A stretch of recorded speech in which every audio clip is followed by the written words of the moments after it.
कहानी की शुरुआत में हमें सबसे पहले हम हमारे मेन कैरेक्टर यानी यागिरी के पास्ट का एक सीन दिखाया जाता है। यहाँ पर हम देखते हैं कि अभी यागिरी एक कॉरिडोर से होता हुआ गुजर रहा था जहाँ पर बहुत सारी लाशें पड़ी हुई थी। हम देखते हैं कि एक वुमेन असाको को पकड़े हुए है और उसके सर पर बंदूक रखे हुए है। वो यागिरी से कहती है कि अगर यागिरी आगे बढ़ा तो वो गोली चला देगी। असाको डर रही थी, इस वजह से वो यागिरी को रुक जाने को कहती है, पर अचानक से तभी वहाँ पर एक वेव फैलती है जो कि वेव के कारण वो वुमेन अचानक से वहाँ नीचे गिर जाती है और मारी जाती है। वहाँ पर असाको को कुछ भी समझ में नहीं आया था कि अभी अभी क्या हुआ, लेकिन इसके बाद यागिरी असाको के पास आ जाता है। यागिरी को कुछ भी नहीं पता था कि अभी भी क्या चल रहा है। वो बस कहता है कि क्या हम पहुंच गए। असल में वो स्कूल की तरफ से एक ट्रिप पर आए हुए थे, लेकिन उसकी वो फ्रेंड जो कि फ्रेंड अभी तक तो नहीं थी मगर अब वो उसकी फ्रेंड बन चुकी है, उसका नाम तोमोचिका है। वो बताती है कि नहीं, क्या तुम नींद में इतने खो चुके थे कि तुम्हें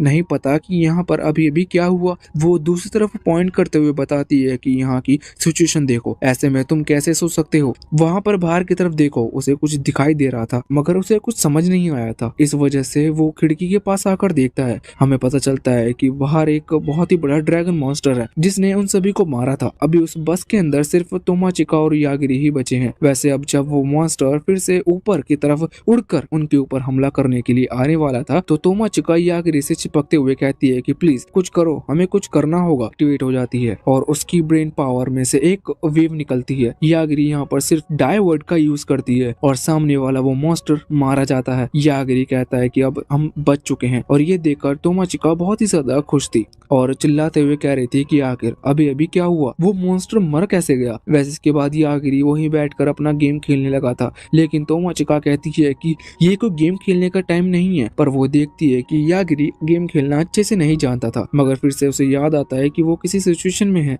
इस वजह से वो चिल्लाते हुए कहती है कि तुम गेम छोड़ो, क्या तुम्हें नहीं जानना कि अभी भी यहाँ पर क्या हुआ। अब यागिरी अपना गेम को वापस रखते हुए पूछता है कि ठीक है बताओ कि यहाँ पर क्या हुआ। तो अब तोमाचिका बताना चालू करती है। वो कहती है कि हम स्कूल से ट्रिप के लिए निकलते हैं और हम नॉर्मली सिटी को पार करने वाले थे, लेकिन तभी एक टनल पड़ी जिसे पार करते हुए हम इस जगह पर पहुंच गए। अब वो टनल ही गायब हो चुकी है, वरना हम वापस लौट सकते थे। और यहाँ पर आने के बाद अचानक से बस के अंदर एक लड़की एंटर हुई। वो लड़की बता रही थी कि वो ग्रेट सेस की ग्रेट डॉटर है। वो अपना नाम यहाँ पर सियोन बताती है। इसके बाद अब जब वो अचानक से एंटर कर रही थी, इस वजह से वहाँ पर यागिरी क्लास की टीचर खड़े होती है और कहती है कि आखिर तुम हो कौन। इस पर सियोन कुछ जवाब नहीं देती और तुरंत ही अपनी पावर से टीचर का सर उड़ा देती है, मगर वो ऐसा रिएक्ट कर रही थी जैसा कि उसने कुछ नहीं किया। अब तभी स्टूडेंट से वो कहती है कि देखो, कोई भी कुछ गलती करने की कोशिश मत करना, वरना मैं पहले ही बता दूं कि मेरा पावर लेवल 5 लाख है। और ये उसके पॉइंट्स थे, ये बहुत ही ज्यादा हैं। इन वीडियो को बीच में रोकने के लिए माफी करना, लेकिन ये बात बताना थोड़ी जरूरी है। तो बहुत ही बड़ी खुशखबरी है क्योंकि आज की वीडियो को स्पॉन्सर किया है 1xBet वेबसाइट ने। यह एक ट्रस्टेड बैटिंग वेबसाइट है। अगर आप भी घर बैठे ऑनलाइन पैसा कमाना चाहते हो तो आप 1xBet पर बहुत सारे पॉपुलर ऑनलाइन गेम्स और लाइव कसिनो खेल सकते हो। साथ ही आप स्पोर्ट्स मैच पर प्रिडिक्शन भी कर सकते हो। 1xBet का सबसे सही फीचर ये है कि तुम लोग आराम से पैसे को पेटीएम, फोन पे या फिर तुम जो भी चलाते हो उसमें ले सकते हो। और हाँ, इनका सपोर्ट सिस्टम हमारे सब्सक्राइबर बटन जैसा ही है, 24 घंटे एक्टिव। वैसे अगर तुम लोग लकी रहे तो तुम्हें आईफोन या फिर कार वगैरह जैसे कई गिफ्ट भी मिल सकते हैं। तो चलो भाई लोग, कमेंट सेक्शन में लिंक दे दी है, तुम सब वहां से रजिस्टर कर सकते हो। प्लस मेरे प्रोमो कोड को जो कमेंट में है उसे यूज करने से तुम्हें फर्स्ट डिपॉजिट पर तगड़ा बोनस भी मिलेगा। तो चलो मिलके पैसा कमाएं। कि तुम लोगों को अपने सामने एक सिस्टम दिख रहा होगा, तुम उसमें अपने मिशन चेक कर सकते हो। तुम्हें अपनी पावर किसी भी तरह से बढ़ानी है, चाहे तुम कुछ भी करो। अगले महीने होने वाले स्टेज कंपटीशन में तुम्हारी पावर चेक की जाएगी। अभी सुनकर सभी शॉक थे। यहाँ पर तोमाचिका देखती है कि उसके सामने तो कोई सिस्टम नहीं है, मगर बाकी स्टूडेंट से भी जब वो पूछती है तो वो बताते हैं कि हाँ, उन्हें एक सिस्टम दिख रहा है। सियोन कहती है कि देखो, तुम में से कुछ के पास पावर नहीं आई होगी, मैं तुम्हें मारने तो नहीं वाली, मगर अभी तुम्हारी ताकत खुद पर है। तुम किस तरह से यहाँ पर सरवाइव करते हो ये तुम पर डिपेंड करता है। मगर फ्यूचर में भी तुम्हारे पास कोई पावर नहीं आई तो ये बात समझ लेना कि तुम किसी काम के नहीं हो। इस वर्ल्ड में तुम सरवाइव नहीं कर पाओगे। इसके बाद अब सियोन चले गई थी। यहाँ पर तोमाचिका अपने साथी स्टूडेंट से पूछती है कि क्या तुम्हें सच में सिस्टम दिख पा रहा है। तो वो कहती है कि हाँ, ये एक स्टेटस टाइप का है। यहाँ पर मिशन बाहर है जिसमें लिखा हुआ है कि हमें आगे क्या क्या मिशन मिल रहे हैं। तो उनका जो पहला मिशन था वो उन्हें एक खतरनाक ड्रैगन से बचना था। लेकिन तोमाचिका कहती है कि अरे, ड्रैगन इस दुनिया में एग्जिस्ट ही नहीं करते। मगर ऐसा नहीं था, वो दूसरी दुनिया में है। मगर वो ड्रैगन इतना ज्यादा स्ट्रांग था कि पहले से ही स्टेटस बार में लिखा ये आ गया था कि उन्हें सिर्फ उससे बचना है, क्योंकि अभी उनकी पावर उन्हें इतनी अच्छे से नहीं पता कि वो उसे ड्रैगन को हरा पाएंगे कि नहीं। उनके बीच में एक स्टूडेंट जिसका नाम सेम है वो खड़ा हो जाता है और लीडर की तरह एक्ट करता है। वो वहाँ पर कह रहा था कि हम अकेले किसी तरह से सर्वाइव नहीं कर सकते, हमें साथ में मिलकर काम करना होगा। और इसके लिए उसने कागज दिया था जिसमें सभी को अपना नाम और उनकी पावर लिखनी थी, क्योंकि वो पावर सिर्फ उन्हें ही अपने स्टेटस में दिखती है। सभी लोग अपनी पावर के बारे में लिख देते हैं। जिसके बाद सेम कहता है कि ठीक है, तो हमें यहाँ से चलना होगा क्योंकि हम उस ड्रैगन को अभी नहीं हरा पाएंगे, हमें बस यहाँ से निकलना है। वैसे सिल्वर को पता चलता है कि टोटल 4 लोग हैं जिनके पास कोई पावर नहीं है। अब जब वो वहाँ से जा रहे थे तो 4 लोग भी कोशिश करते हैं कि उस बस से निकलकर उनके साथ जाएं। तभी सेम उन्हें रोक देता है और वो कहता है कि तुम लोग अगर हमारे साथ आए तो तुम हम पर बर्डन बन सकते हो, और वैसे भी तुम्हारे पास कोई पावर नहीं है, इस वजह से तुम्हें यही रहना चाहिए और उस ड्रैगन को रोकना चाहिए। वैसे यागिरी अभी सो रहा था, इस वजह से तोमाचिका उसे उठाने के लिए जाती है, लेकिन यागिरी उठ नहीं रहा था। एक दूसरी लड़की जिसके पास पावर है वो कहती है कि तुम इसे उठा क्यों रही हो, तुम्हें तो चलना चाहिए। पर तोमाचिका कहती है कि नहीं, ये सो रहा है, उसे पता भी नहीं कि यहाँ पर क्या चल रहा है। और उसी समय वहाँ पर सेम आया था। एक लड़की वहाँ पर आती है जिसके पास पावर थी, वो कहती है कि हमें यहाँ से निकलना चाहिए। सेम कहता है कि बिल्कुल। वो पहले तो सीटों को सामने की तरफ से देखता है जिससे कि यहाँ बाकी 4 स्टूडेंट वहाँ से ना निकल सकें। और इसके बाद अब वो जो दूसरी लड़की थी जो अभी वहाँ पर आई थी वो अपनी पावर का इस्तेमाल करती है। उसके पास चार्म इफेक्ट की पावर है।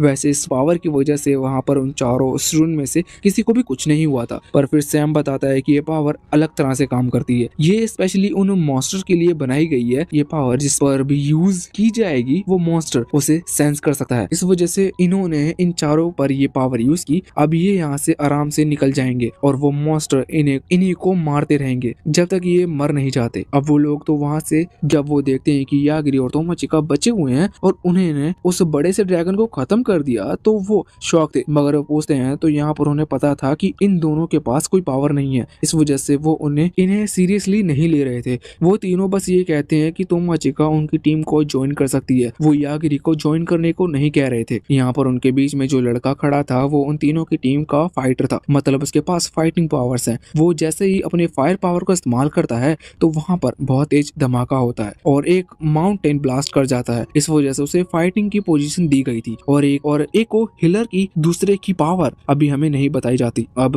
वो तोमाचिका को कह रहे थे कि तुम हमारी टीम को ज्वाइन कर लो, इससे तुम सरवाइव कर पाओगी। लेकिन तोमाचिका जानती थी कि वो ऐसा क्यों कह रहे हैं, क्योंकि असल में वो एक लड़की है, इस वजह से उसे अपनी टीम ज्वाइन करने को कह रहे हैं। पर वो यहाँ पर यागिरी को भी धोखा नहीं दे सकती थी। साथ ही साथ वो जानती थी कि ये लोग ऐसा क्यों कर रहे हैं। वैसे अब वो जो उनका फाइटिंग प्लेयर था, मतलब जो उनका लीडर था, वो आगे बढ़कर यहाँ तोमाचिका को अपनी तरफ अपनी टीम में लेना चाह रहा था। लेकिन इतने में ही यागिरी अपनी फिंगर को आगे करता है और उसे डाई कह देता है, जिस वजह से वो यहाँ पर मारा जाता है। ये देखकर अब बाकी वो दोनों बहुत ही ज्यादा शॉक थे। यागिरी कहता है कि तुम दोनों हिलना मत वरना तुम लोग भी मारे जाओगे। तभी वो जो दूसरा लड़का है जिसकी पावर का भी हमें नहीं पता, वो वहाँ पर झुककर अपने दोस्त को चेक करने की कोशिश करता है, लेकिन यागिरी उसे भी डाई कहकर मार देता है। अब वो आखिरी बचा हुआ था तीसरा हीलिंग पावर्स वाला लड़का। वो शौक था, वो कह रहा था कि ये तुमने यहाँ क्या किया, मगर वो अभी तक माना नहीं था कि ये दोनों मरे हैं, इसलिए वो उनको अपनी पावर से चेक करता है। साथ ही साथ हीलिंग पावर से उन्हें हील करने की कोशिश भी कर रहा था, पर वो देखता है कि उसकी पावर इन पर काम नहीं कर रही। उसे पता चलता है कि ये दोनों सच में मारे जा चुके हैं। वो यागिरी से पूछता है कि ये तुमने कैसे किया, तो यागिरी कहता है कि कुछ नहीं, बस मैंने इन्हें मरने को कहा था और ये मर गए। साथ ही साथ उसे ये भी पता चलता है कि यागिरी ने इसी की मदद से उस ड्रैगन को मारा था। यहाँ पर तोमाचिका तो बहुत ही ज्यादा शॉक थी ये देखकर। अब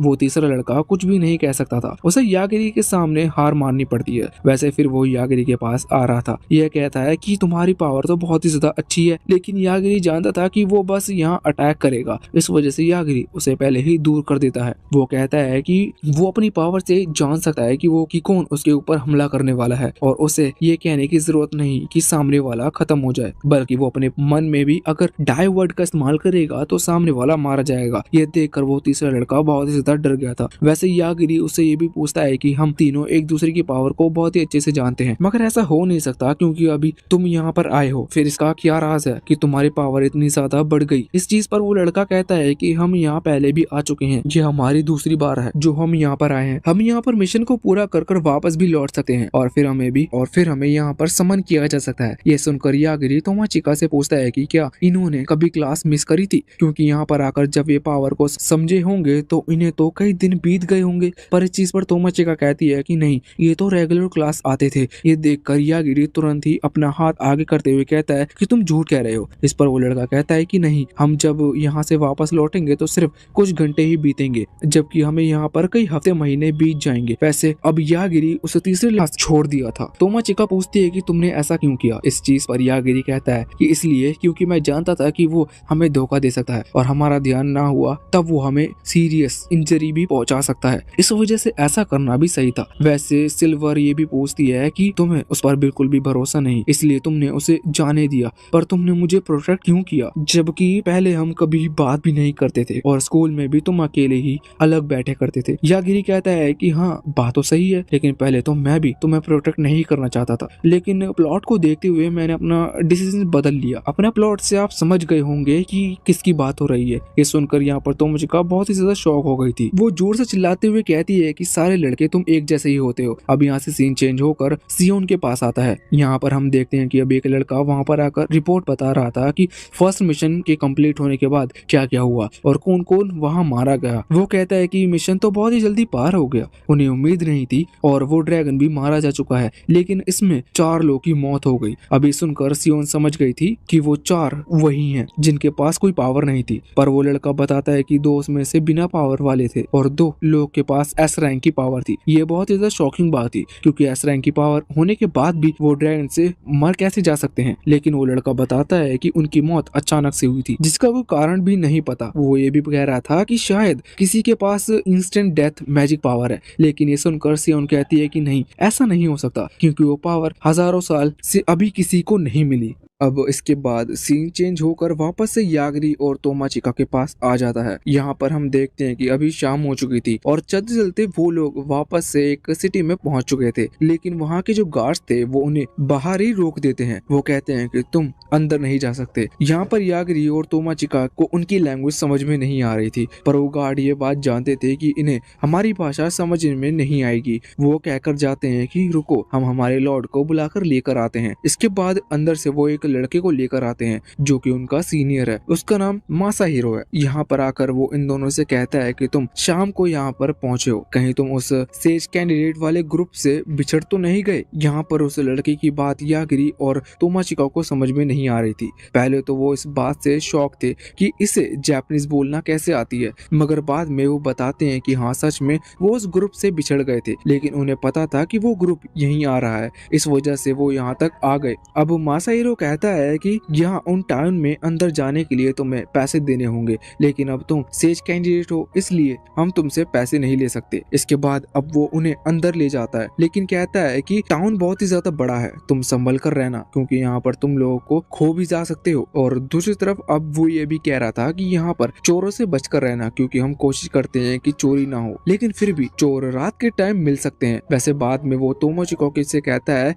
कि देखो, अगर तुम्हें अंदर जाने से डर लग रहा हो तो तुम मेरे साथ चल सकती हो, लेकिन तोमाचिका उसके कहते हैं, वो कहते हैं कि ठीक है, हमें पहले कुछ खाने की चीज खरीदनी है। जिसके बाद वो उन्हें वहाँ ले जाती है और शॉपिंग कराती है। खाने के साथ साथ यहाँ पर उन्हें कुछ कपड़े पहनने के लिए भी मिलते हैं। अब इस चीज में उन्हें रात हो चुकी थी, मगर अभी तक उन्हें रहने की कोई जगह नहीं मिली थी। तोमाचिका यागिरी से कह रही थी कि इस तरह की इस वर्ल्ड में पहन सकती हो, लेकिन रियल वर्ल्ड में पहनने के लिए मुझे बहुत ज्यादा सोचना पड़ता। लेकिन अभी अचानक से वो देखती है कि उन्हें कुछ चोर घेर लेते हैं। यहाँ पर यागिरी कहता है कि मुझे पहले से पता था कि ऐसा कुछ हो सकता है। तोमाचिका यागिरी से माफी मांगती है, क्योंकि उसने 2-3 बार कहा था कि हमें मयूरू पर भरोसा कर लेना चाहिए। असल में मयूरू ने ही इन सभी चोरों को कहा था कि वो यहाँ पर उनका इंतजार करे, वो सेज कैंडिडेट को यहाँ पर लेकर आएगी। अब यागिरी और तोमाचिका दोनों ही सिचुएशन देखते हुए उन चोरों से पूछते हैं कि क्या तुम्हें पैसे चाहिए। इस चीज पर वो कहते हैं कि हाँ, पैसे तो हमें चाहिए, मगर हमारा मेन टारगेट सेज कैंडिडेट होते हैं। वो यहाँ पर बताते हैं कि सेज कैंडिडेट जब जब इस वर्ल्ड में आते हैं तो उन्हें पावर दी जाती है और उस पावर से वो लोग सिटी के अंदर तबाही फैलाते हैं और वो इतने स्ट्रांग होते हैं कि हम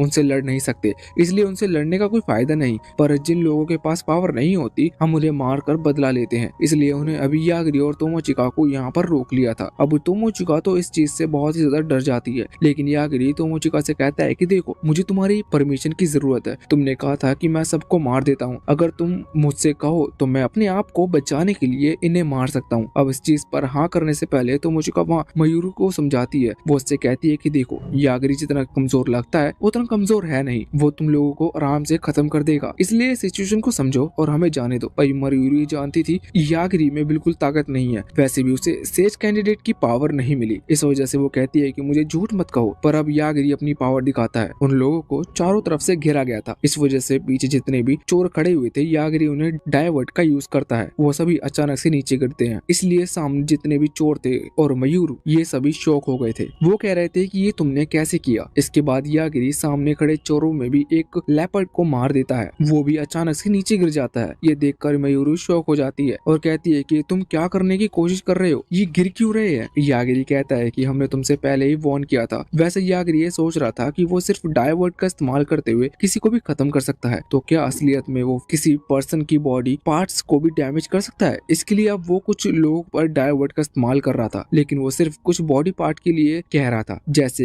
एक उसके पैर पर कहा था। वैसे कुछ तो उसमें से मर जाते हैं क्योंकि अभी यागरी परफेक्टली उस बॉडी पार्ट पर पॉइंट नहीं कर पा रहा था, लेकिन जब वो बाद में वो एक वहां पर खड़े हुए डॉग की आंखों को देखते हुए और पॉइंट करते हुए सिर्फ उन्हें डाई होने को कहता है, तो वहां पर डॉग की आंखें चली जाती हैं और वो अंधा हो जाता है। ये देख कर मयूरू और भी जो चोरों का लीडर था वो और ज्यादा शॉक हो गए थे और यहाँ पर वो अब यागरी से माफी मांगने लगते हैं, लेकिन वो जो चोरों का लीडर था उसके इरादे ठीक नहीं थे, इस वजह से यागरी उसकी तरफ देखते हुए फिंगर करते हुए उसे भी डायवर्ट का यूज करता है, लेकिन अभी वो मरा नहीं था। और उसके बाद मयूरू और वो लीडर वहाँ से भागने लगते हैं। यागरी तोमोचिका से कहता है कि ये मरा क्यों नहीं। तोमोचिका कहती है कि मुझे नहीं लगता, शायद तुम्हारा मैजिक थोड़ा सा डिले हो गया, क्योंकि जैसे ही अब वो वहाँ से भाग रहा था तो अचानक से वो नीचे गिर जाता है। इसका मतलब यागरी की मैजिक पावर ने असर किया, लेकिन थोड़ा सा लेट किया, मगर इतने में ही मयूरू वहाँ पर भाग चुकी थी। पर यागरी का मैजिक उस पर भी काम करता है और अब जब वो वहाँ से निकलने वाले थे तभी वहाँ पर कुछ नाइट क्यों कहा, वो क्या चाहता है, लेकिन फिर उसे यागरी की कही हुई बात याद आती है कि वो उसके प्लॉट के पीछे था। अब इस चीज से वो बहुत ही ज्यादा गुस्सा हो रही, तभी अचानक से उसके सामने एक स्प्रिट आ जाती है। अब तोमोचिका उसे देखकर डर गई थी, मगर उसे वो स्प्रिट अपनी बड़ी सिस्टर की तरह दिख रही थी क्योंकि उसकी शक्ल उस तरह की थी, मगर वो स्प्रिट बताती है कि वो उसकी बड़ी सिस्टर नहीं है, वो दूसरी वर्ल्ड में है, यहाँ पर उसकी सिस्टर नहीं आ सकती। वो कहती है कि असल में वो उसकी प्रोटेक्टर है और वो उसे प्रोटेक्ट करती है। ये चीज सुनकर तोमोचिका को और ज्यादा गुस्सा आ जाता है और वो कहती है कि अगर वो उसे प्रोटेक्ट करती है तो वो पहले सामने क्यों नहीं आई, जबकि वो इतनी बड़ी बड़ी मुसीबत में फंस चुकी थे। लेकिन इस चीज पर वो स्प्रिट बताती है कि मैं सामने तो आना चाहती थी, लेकिन यागरी तुम्हारे साथ था और यागरी के होते हुए मैं सामने नहीं आई क्योंकि वो शायद मुझे भी खत्म कर सकता था, उसे बस ऐसा सोचना है। तोमोचिका को ये बात सही लगती है। वैसे यहाँ पर वो स्प्रिट ये बताती है कि जब सभी को पावर दी जा रही थी तब उस स्प्रिट ने ही अपने मैजिक पावर से तोमोचिका को पावर मिलने से रोका था। यह सुनकर तोमोचिका को गुस्सा आता है और वो कहती है कि तुमने ऐसा क्यों किया। तो इस पर वो स्प्रिट बताती है देखो पावर बहुत अच्छी है, तुम्हें भी कोई पावरफुल पावर मिल सकती थी, लेकिन इसका कोई फायदा नहीं क्योंकि पावर के एडवांटेज के साथ डिसएडवांटेज भी है और सबसे बड़ा डिसएडवांटेज यही है किसी उनका तुम्हारी लाइफ पर कंट्रोल मिल जाता, मतलब वो तुम्हारी एज डिसाइड कर सकती थी कि तुम कितने जियोगी। ये सुनकर तोमोचिका और ज्यादा शॉक हो जाती है। वैसे अभी वो स्प्रिट ये भी कह रही थी कि मैं बहुत ज्यादा खुश हूँ तुम मुझे मिली, क्योंकि अब उसे तोमोचिका उसकी सक्सेसर है और वो उसे अपनी सीखी हुई टेक्निक सिखा सकती है। अगले दिन हम देखते हैं कि जब तोमोचिका यागरी के पास जा रही थी तो यागरी देखता है कि तोमोचिका बड़ी थकी हुई सी लग रही है, मगर वो सोचता है कि शायद ऐसा कल के इंसिडेंट के बाद हुआ हो, वो कल बहुत ज्यादा परेशान हुई थी। वैसे अब तोमोचिका के यहाँ पर आने के बाद यागरी उससे कहता है कि अब हम यहाँ पर और नहीं रुकने वाले, तो क्या हम बाकी सभी के पास चलें। यागरी ने अभी वहाँ की जो रिसेप्शनिस्ट थी कैलिस्टीना उससे पूछ लिया था कि वो लोग कहाँ गए हैं। उसने उन्हें लोकेशन बता दी थी। वो लड़की इतनी अच्छी थी कि उसने इन्हें कई टूल्स भी दिए थे, जैसे कि एक लैंग्वेज ट्रांसलेटर टूल जिसकी मदद से वो बाकी लोगों की भाषा समझ पाएंगे और उनसे कम्युनिकेट कर पाएंगे, और इसके साथ साथ उसने और भी चीजें दी थी। सबसे जरूरी चीज यहाँ पर यह थी कि एक चार्जर जो कि यागरी उस गेम डिवाइस को चार्ज कर सकता है, जिस वजह से यागरी बहुत ज्यादा खुश था। वहाँ पर उसने कुछ टिकट भी दे दी थी जिससे कि वो यहाँ से निकल सकते हैं ट्रेन के थ्रू। यागरी इस चीज पर खुश होते हुए अपने पास जितने जितनी भी ट्रेजर्स था वो उसे दे देता है और कहता है कि तुम मना मत करना। अब अगले सीन में हम देखते हैं कि ये लोग वहाँ ट्रेन से निकल चुके थे। वैसे तोमाचिका ने यागिरी को अपने एंसेस्ट्रल के बारे में बता दिया था, लेकिन अभी जो एंसेस्ट्रल है वो उससे बहुत ही ज्यादा डर रही थी। तोमाचिका यागिरी से पूछती है कि क्या यागिरी उसकी एंसेस्ट्रल को देख सकता है। इस पर यागिरी कहता है कि वो तभी से उसे देख पा रहा है जब से तोमाचिका ने उसे उसके बारे में बताया है, उसके पहले उसने उसे नहीं देखा था। तब तोमाचिका इस तरफ यागिरी के पास आ गई थी। वो उसके गेम में देख रही थी, लेकिन तभी अचानक से यागिरी उसे धक्का देते हुए सीट पर नीचे को कर देता है और झुक जाता है। हम देखते हैं कि अचानक से एक ब्लास्ट वहाँ सीधा उनकी तरफ आ रहा था, जो कि बहुत ही ज्यादा ये जो भी था ट्रेन को ऊपर से डैमेज कर देता है। अगर यागिरी वहाँ पर झुकी नहीं होती तो शायद वो अटैक उन्हें ही लगता, लेकिन अब यहाँ से सीन चेंज होता है और दूसरी तरफ हम वहाँ सिटी के बीच में देखते हैं कि कल रात जोरो से लड़ाई के वक्त यागिरी ने उस डॉग की आंखों को ब्लाइंड किया था। वो डॉग अभी यहाँ कहीं सेज के पास आ गया था, जो कि मैजिक से उसकी आंखों को ठीक करने की कोशिश कर रहे थे।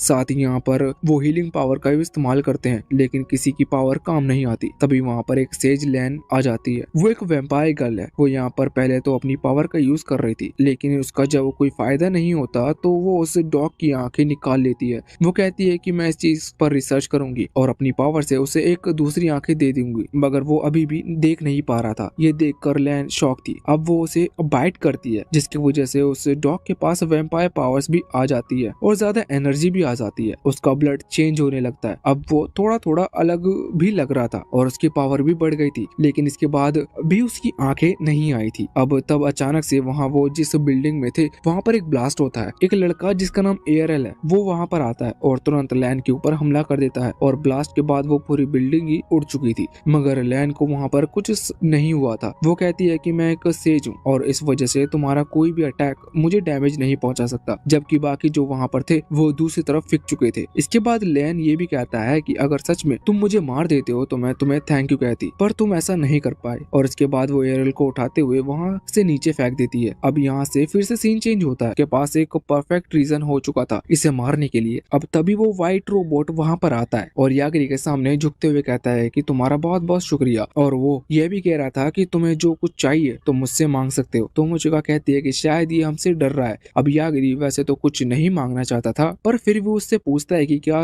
कोई तरीका है जिससे हम हमारे वर्ल्ड में जा सकें। उस रोबोट को ज्यादा कुछ नहीं पता था। वो कहता है कि देखो मैं भी इस वर्ल्ड का नहीं हूँ, लेकिन मैं सिर्फ अपनी वर्ल्ड में जाने का रास्ता जानता हूँ। असल में वो ये भी बताता है कि उसकी जो वर्ल्ड है वो इस दुनिया से थोड़ा दूर है और वहाँ पर पहुँचने के लिए उन्हें सही अमाउंट में एनर्जी और साथ ही साथ सही कोऑर्डिनेट मतलब उस वर्ल्ड की दिशा चाहिए। यागिरी कहता है कि इसका मतलब हम हमारे वर्ल्ड को भी इसी तरह से ढूंढ सकते हैं। इस पर रोबोट कह रहा था कि अभी यागिरी को एनर्जी बढ़ाने की जरूरत, तभी वो यहाँ से वहाँ जा पाएगा। अभी यागिरी कह रहा था कि क्या हम तुम्हारे वर्ल्ड में भी चल सकते हैं, तो इस पर वो रोबोट कहता है कि हाँ ये पॉसिबल तो है, लेकिन नहीं, क्योंकि वो यागिरी जितना खतरनाक इंसान को अपने वर्ल्ड में नहीं लेकर जाएगा। अब इसके बाद वो रोबोट कहता है कि अगर आपको और कुछ चाहिए तो आप मुझसे मांग सकते हो, पर यागिरी यहाँ पर कुछ भी कह सके इससे पहले ही वहाँ तोमाचिका की वो स्पिरिट गार्जियन आ जाती है। अब यहाँ से सीन चेंज होकर वहाँ सियोन और लैन के पास आता है। वहाँ पर आकर एक व्यक्ति बताता है कि यागिरी नाम के एक लड़के ने सेज को खत्म कर दिया है और पक्का उसके पास इंस्टेंट डेथ मैजिक पावर है। ये सुनकर वो शॉक थे और लैन तो यहाँ पर इस पावर के बारे में सुनकर बहुत ज्यादा इंटरेस्टेड लग रही थी। उसे यागिरी से मिलना था। सियोन कहती है कि काश हमारे पास ऐसी पावर होती जिससे कि हम इंस्टेंट डेथ से भी बच सकते। यहाँ पर वो सभी सेज से बात कर रही थी। अब वो लैन से कहती है कि तुम्हें जल्द से जल्द उसी सिटी की तरफ निकलना होगा जहाँ पर यागिरी जा रहा है और उन्हें ढूंढना होगा। लैन हाँ कर देती है।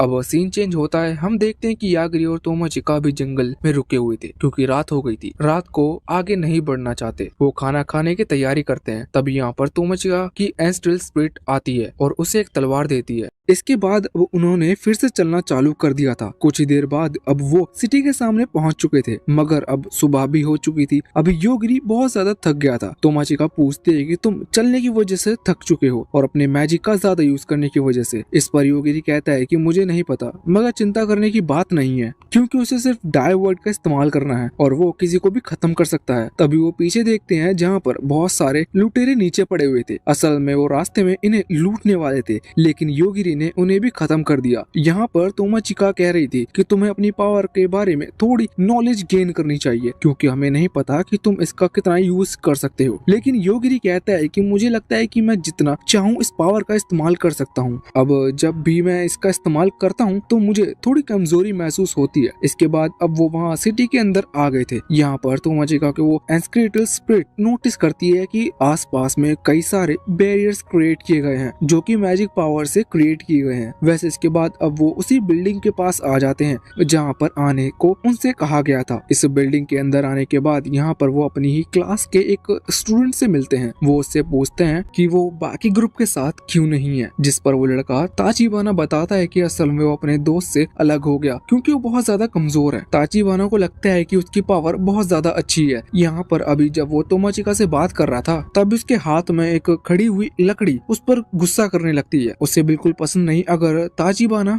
किसी और लड़की से बात करे, लेकिन ताचिबाना उसे समझाता है कि तोमाचिका उसकी क्लासमेट है। वैसे योगिरी तो पहचानता ही नहीं था कि आखिर ये ताचिबाना है कौन। वो ताचिबाना से पूछता है कि अगर योगी असल में क्लास में ज्यादा ध्यान नहीं देता है इस वजह से उसे नहीं पता। तोमाचिका बताती है कि ये लड़का गर्ल्स में बहुत ज्यादा फेमस है और थोड़ा एटीट्यूड वाला है। योगिरी कहता है कि अच्छा, मुझे लगता है कि इसे अपनी पावर का बहुत ज्यादा भरोसा है, इसी वजह से इसने अपनी टीम को छोड़ दिया और यहाँ अकेला है। तभी वहाँ पर और गर्ल्स आ जाती हैं। हमें पता चलता है कि यहाँ पर टोटल 5 गर्ल्स हैं जो कि उसकी मेड का काम कर रही हैं। ये देखकर तोमाचिका बहुत ज्यादा शॉक हो गई थी। अब ताचिबाना कहता है कि देख लिया मैं कितना फेमस हूँ। वैसे यहाँ पर योगिरी तोमाचिका से पूछ रहा था कि क्या ये लड़का उन्हीं में से एक है जिन्होंने तुम्हें इसलिए छोड़ दिया क्योंकि तुम्हारे पास मैजिक पावर नहीं थी। वैसे तभी ताचिबाना कहता है कि उसे तो ये भी नहीं पता कि तोमाचिका के पास आखिर कौन सी मैजिक पावर है, वो पहले ही आगे चला गया था, इस वजह से वो इन सब के बारे में नहीं जान पाया कि 4 लोग को मैजिक पावर नहीं मिली। वैसे अभी वो तोमाचिका को ऑफर करता है कि उसकी टीम में ज्वाइन करने के लिए। वैसे यहाँ पर योगिरी कोई भी खतरा नहीं महसूस कर रहा था। वो समझ गया था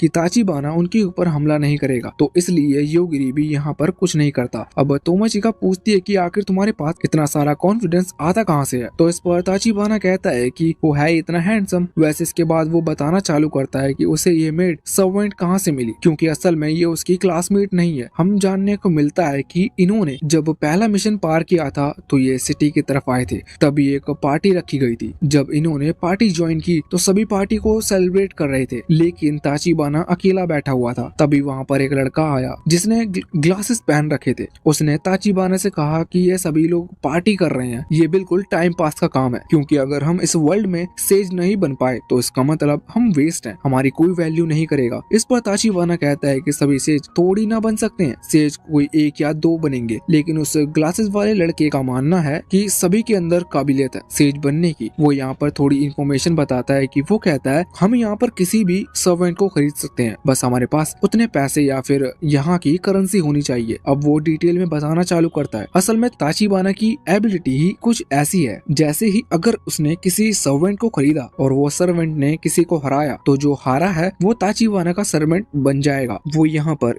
ये भी बता रहा था कि अभी मैं तुमसे बात कर रहा हूँ लेकिन दूसरी तरफ मेरे सर्वेंट बढ़ते जा रहे हैं। वो एक और बार तोमाचिका से आने को कहता है, लेकिन तोमाचिका मना कर देती है। ताचिबाना कहता है कि जल्दबाजी में डिसीजन मत लो, अगर तुम अभी डिसाइड नहीं कर पा रही हो तो तुम बाद में सोचकर बता सकती हो। और इसके बाद वो अपने सर्वेंट के साथ वहाँ से चला जाता है। उसके जाने के बाद यहाँ पर योगिरी तोमाचिका से पूछता है कि तुम उसके साथ क्यों नहीं गई, वैसे भी उसके साथ तुम ज्यादा सेफ हो सकती हो क्योंकि उसके पास बहुत सारे सर्वेंट है। लेकिन इस पर तोमाचिका को कोई जवाब नहीं देती। बाद में हम देखते हैं कि वो अपने कमरे में आ गए थे। यहाँ पर योगिरी तो आते ही सो गया था क्योंकि वो बहुत ही थका लग रहा था। अब उसे सोते हुए बहुत टाइम हो जाता है। दूसरी तरफ तोमाचिका और उसकी वो एंस्ट्रियल स्पिरिट बाहर खिड़की से देख रहे थे। तोमाचिका कह रही थी कि उसे अब और यहाँ नहीं रहना है, वो बोर हो रही टेंट महसूस होता है। वो अपनी पावर से चेक करता है तो उसे पता चलता है कि कॉरिडोर के अंदर कोई है और उसे ये भी समझ में आ गया था कि ये जो भी है वो तोमाचिका के लिए यहाँ पर आया है। योगिरी तुरंत ही डाइवर्ट का इस्तेमाल करता है और वो मेड वहीं मारी जाती है और इसके बाद अब वो इनविजिबल भी नहीं थी। योगिरी यहाँ पर तोमाचिका के रूम में आकर उसे बताता है कि उसके रूम के बाहर कोई था जो कि उसे मारने के लिए आया था। तोमाचिका कहती है कि कोई ऐसा क्यों करेगा। वैसे अब योगिरी वहाँ रखा हुआ फोन उठाता है और रिसेप्शनिस्ट को फोन लगाकर कहता है कि कॉरिडोर में कोई लड़की गिरी पड़ी हुई है और तोमाचिका पूछती है कि उसने ऐसा क्यों किया। इस पर योगिरी कहता है कि अगर वो नहीं बताते तो सारा शक उनके ऊपर जाता। यहाँ से सीन चेंज होता है और हमें ताचिबाना ताचिबाना को दिखाया जाता है वो अभी एक डेंजर के अंदर आया हुआ था। यहाँ पर आकर वो देखता है कि अचानक से उसकी जो मेड वो होटल में गई थी, उसका सिग्नल गायब हो चुका था। उसे समझ में कुछ नहीं आ रहा था, लेकिन उसी वक्त उसके ऊपर एक मॉन्स्टर हमला कर देता है। वैसे अब ताचिबाना ने एक बैरियर क्रिएट करा उस मॉन्स्टर को रोकने के लिए, और इसके बाद वो उस पर अटैक करते हुए उसे मार देता है और बाद में उसके साथ ही कॉन्ट्रैक्ट साइन कर उसे भी अपना सर्वेंट बना लेता है। वैसे इसके बाद उसने उसे दूसरे फ्लोर्स पर भेज दिया था बाकी जितने मॉन्स्टर हैं उन्हें भी अपना सर्वेंट बनाने के लिए। वैसे यहाँ पर हमें जानने को मिलता है कि असल में वो जिस डेंजन के अंदर आया है वहाँ टोटल 150 फ्लोर है और वो 100 फ्लोर पार कर चुके हैं। अब वो अपने सिस्टम को चेक कर रहा था क्योंकि उसे अभी सिग्नल नहीं आया था उसकी मेड का। वो अपनी दूसरी तरफ मेड से पूछता है तो वो बताती है कि वो इस वक्त उस होटल में होगी जहाँ पर तोमोचिका है। यहाँ पर ताचिबाना को कुछ समझ नहीं आया था। वो पूछता है कि आखिर वो वहाँ क्यों गई। इस पर वो दूसरी मेड बताती है कि शायद वो तोमोचिका को लेने गई होगी जिससे कि तुम खुश हो जाओ, या फिर वो तोमोचिका को मारने के लिए गई होगी क्योंकि उसने तुम्हें साफ मना कर दिया। ताचिबाना ये सुनकर शॉक था। वैसे जब वो उस मेड की मेमोरीज चेक करता है तो उसे पता चलता है कि मेड जब उस कॉरिडोर में खड़ी थी तो अचानक से वहीं पर जाकर नीचे गिर गई। यहाँ पर ताचिबाना और दूसरे मेड को यही लग रहा था कि शायद उसके ऊपर किसी ने पीछे से हमला किया होगा। अब ताचिबाना को चिंता हो रही थी और वो ये भी सोच रहा था कि इस चीज से तो तोमोचिका उससे और ज्यादा गुस्सा हो गई होगी। अब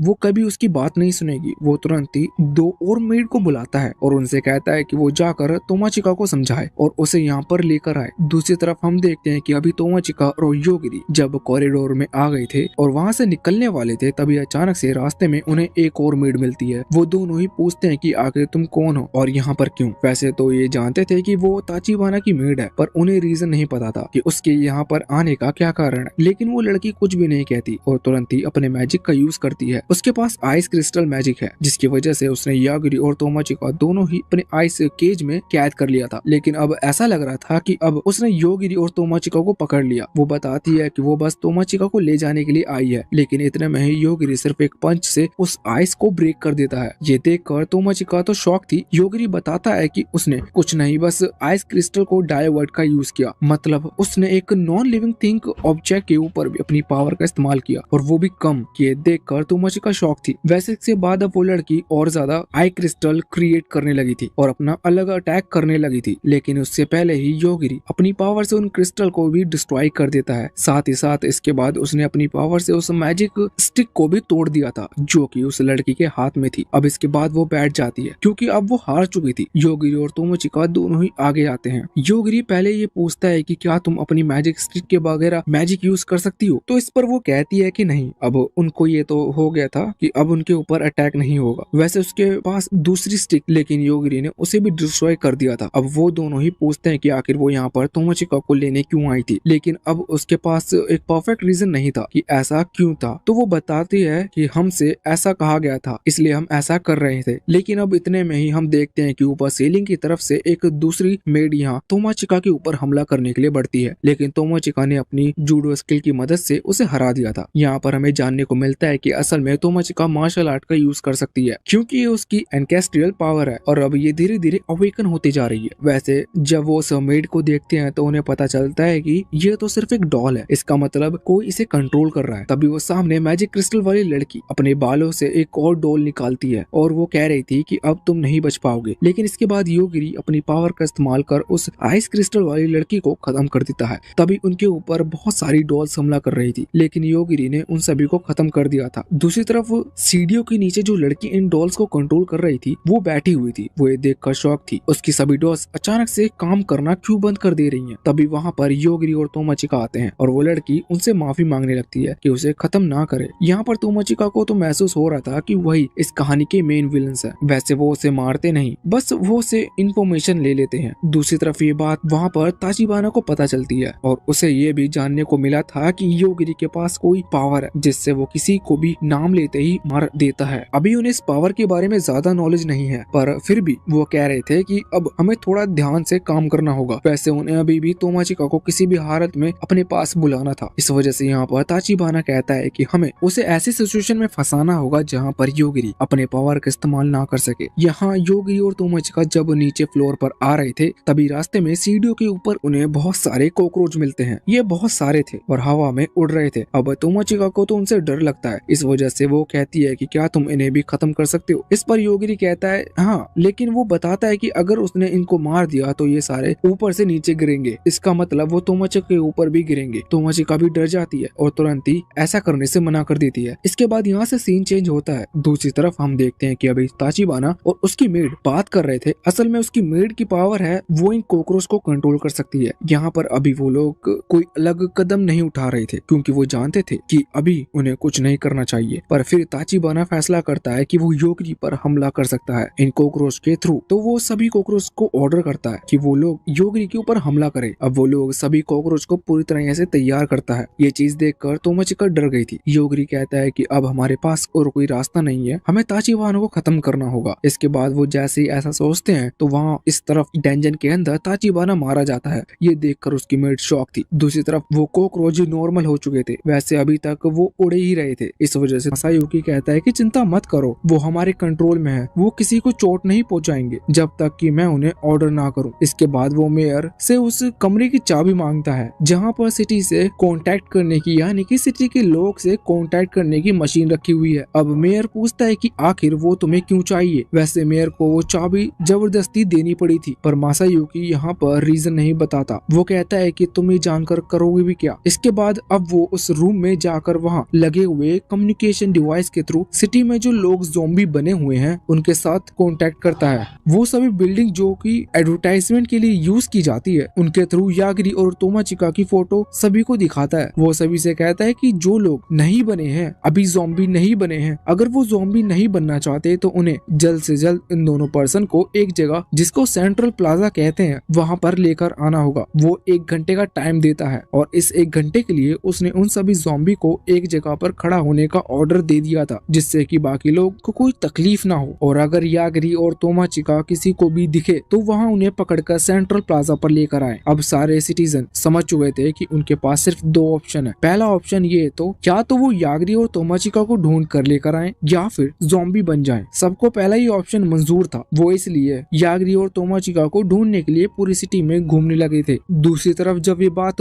मेयर को पता चलती है तो वो मासायुकी से कहते हैं कि ये तुम क्या कर रहे हो, तुम हमारे सारे सिटीजन को तकलीफ में डाल रहे हो। लेकिन इस पर मासायुकी कहता है कि तुम ही सोचो, अगर मैं उन्हें नॉर्मली ऐसा करने को कहता तो कोई भी ऐसा नहीं करता। यागिरी और तोमाचिका अभी सभी सिटीजन से छुपकर उन्हें देख रहे थे। तोमाचिका कह रही थी कि अब हम क्या करें, तो इस पर यागिरी कहता है कि हमें यहाँ से निकलना होगा। वैसे तोमाचिका पूछते है कि आखिर वो जो भी पर्सन है जो इन ज़ॉम्बी के थ्रू सिटीजन से हमें पकड़वा रहा है वो ऐसा कर क्यों रहा है। तो इस पर यागिरी कहता है शायद ऐसा इसलिए हो सकता है क्योंकि हमने एक सेज को मार दिया था। अब तभी वहाँ पीछे 3 लड़के आते हैं, उनके पास वेपन्स थे। वो यागिरी और तोमाचिका को यहाँ पर पकड़ने के लिए आए थे और अभी उनके ऊपर हमला करने वाले थे। यागिरी उन तीनों को पहले ही वार्निंग दे देता है कि वो ऐसा ना करे वरना वो मारे जाएंगे, पर वो लोग नहीं सुनते। उनमें से एक लड़का अभी आगे बढ़ रहा था, इस वजह से यागिरी डायवर्ट का इस्तेमाल करते हुए उसे खत्म कर देता है। ये देखकर बाकी दोनों डर जाते हैं और तुरंत ही वहाँ से भाग जाते हैं। तोमाचिका कह रही थी कि तुम्हें उन्हें खत्म नहीं करना चाहिए क्योंकि इसमें सारी गलती उनकी नहीं है, पर यागिरी कहता है वो हमें यहाँ पर मारने के लिए आए थे तो हमें हमारी रक्षा करनी है और उन्हें खत्म करना ही होगा। यागिरी यहाँ पर ये भी कह रहा था कि ये सब उस लड़के मासायुकी की चाल है। वो सोच रहा था कि हम सिटी के लोगों को कुछ नहीं करेंगे और वो अगर हमें पकड़ने की कोशिश करेंगे तो हम आसानी से पकड़े जाएंगे। इस वजह से उसने सिटी के लोगों का सहारा लिया, जबकि ऐसा नहीं है। वैसे इसके बाद यागिरी डिसाइड करता है कि मासायुकी उससे मिलना चाहता है तो क्यों ना वो खुद ही मासायुकी से जाकर मिले। इसके लिए अब वो दोनों ही तुरंत वहाँ से सेंट्रल प्लाजा की तरफ निकल पड़े हैं। वहाँ जाने के बाद वो देखते हैं कि ये जगह बहुत ज्यादा अजीब सी थी। ऐसा लग रहा था जैसे कि उस जगह को हैलोवीन के लिए सजाया गया हो। वैसे अब वो उस जगह पर आगे बढ़ते हैं। ये जितने भी जगह थी अब ये पूरी तरह से मासायुकी के मैजिक के कंट्रोल में है। वो सामने मासायुकी को देखते हैं और उसके पास मेयर भी खड़ा हुआ था। यहाँ पर मासायुकी यागिरी और तोमाचिका को देखते ही पहचान जाता है। वो कहता है कि कमाल है, मैं तुम्हें समझदार कहूँ या बेवकूफ, मगर तुम लोग तो बहुत अच्छे हो, तभी तो तुम सिटी के लोगों को प्रॉब्लम में ना हो, इस वजह से खुद यहाँ पर मरने के लिए चले आए। इस पर यागिरी कहता है तुम बेवकूफ हो, पर इस पर मासायुकी को गुस्सा आ जाता है। मगर अभी वो खुद का गुस्सा शांत करते हुए यागिरी से पूछता है कि आखिर तुम्हें चाहिए क्या, क्योंकि अब तो तुम मरने वाले हो। इस पर यागिरी कहने लगता है कि ये तो तुमने बहुत काम की बात कही है, हमें एक ट्रेन चाहिए जो कि हमें यहाँ से सीधा सेंट्रल कैपिटल की तरफ ले जा सके। हमें पैलेस की तरफ जाना है और मेरी मानो तो हम इस बैरियर को भी यहाँ से हटा दो। अब यागिरी का इतना कॉन्फिडेंस देखते हुए यहाँ पर मासायुकी को गुस्सा आ जाता है। वो कहता है कि तुम ऐसे सिचुएशन में नहीं हो कि तुम कुछ मांग सको, तुम्हें तो बस मुझसे माफी मांगनी चाहिए। यागिरी कहता है कि ये तो तुम्हारा मानना है, पर फिर यागिरी ये भी कहने लगता है कि चलो ठीक है, मैं तुमसे कैपिटल की तरफ जाने के लिए एक ट्रेन मांग रहा हूँ, इसलिए इसके बदले मुझे भी तुम्हें कुछ देना चाहिए। तो फिर ठीक है, मैं तुम्हारी जान नहीं लूंगा, ये सबसे बड़ा गिफ्ट है तुम्हारे लिए। अब इस पर मासायोकी को और ज्यादा गुस्सा आता है और वो कहने लगता है तुम नहीं मानोगे, तुम्हें मरना ही है। इसके बाद वो अपनी ज़ॉम्बी की आर्मी को यहाँ पर यागिरी के ऊपर हमला करने का ऑर्डर दे देता है। उसे यागिरी की पावर के बारे में पता है, लेकिन उसका ये मानना है कि उसकी जो आर्मी है वो पहले से डेड आर्मी है, इस वजह से ये डेड पीपल्स मारे ही नहीं जा सकते। पर यागिरी उन्हें अपनी तरफ आते हुए देखकर डाई वर्ड का इस्तेमाल करता है और उसका ऐसा करते ही वो सारे डाई पीपल मारे जाते हैं और नीचे गिर जाते हैं। ये देखकर मासायोकी बहुत ज्यादा शॉक हो गया था, उसे अपनी आंखों पर यकीन नहीं हो रहा था। वो कहता है कि ये तो पहले से मरे हुए थे, आखिर ये कैसे मर सकते हैं। तभी मेयर समझ जाता है कि यहाँ पर किसका पल्ला भारी है, इस वजह से वो तुरंत ही हाथ खड़े करते हुए कहता है कि मैं इस लड़के के साथ नहीं मिला हूँ, ये बस मुझसे जानबूझकर ये सब करवा रहा था। यागिरी को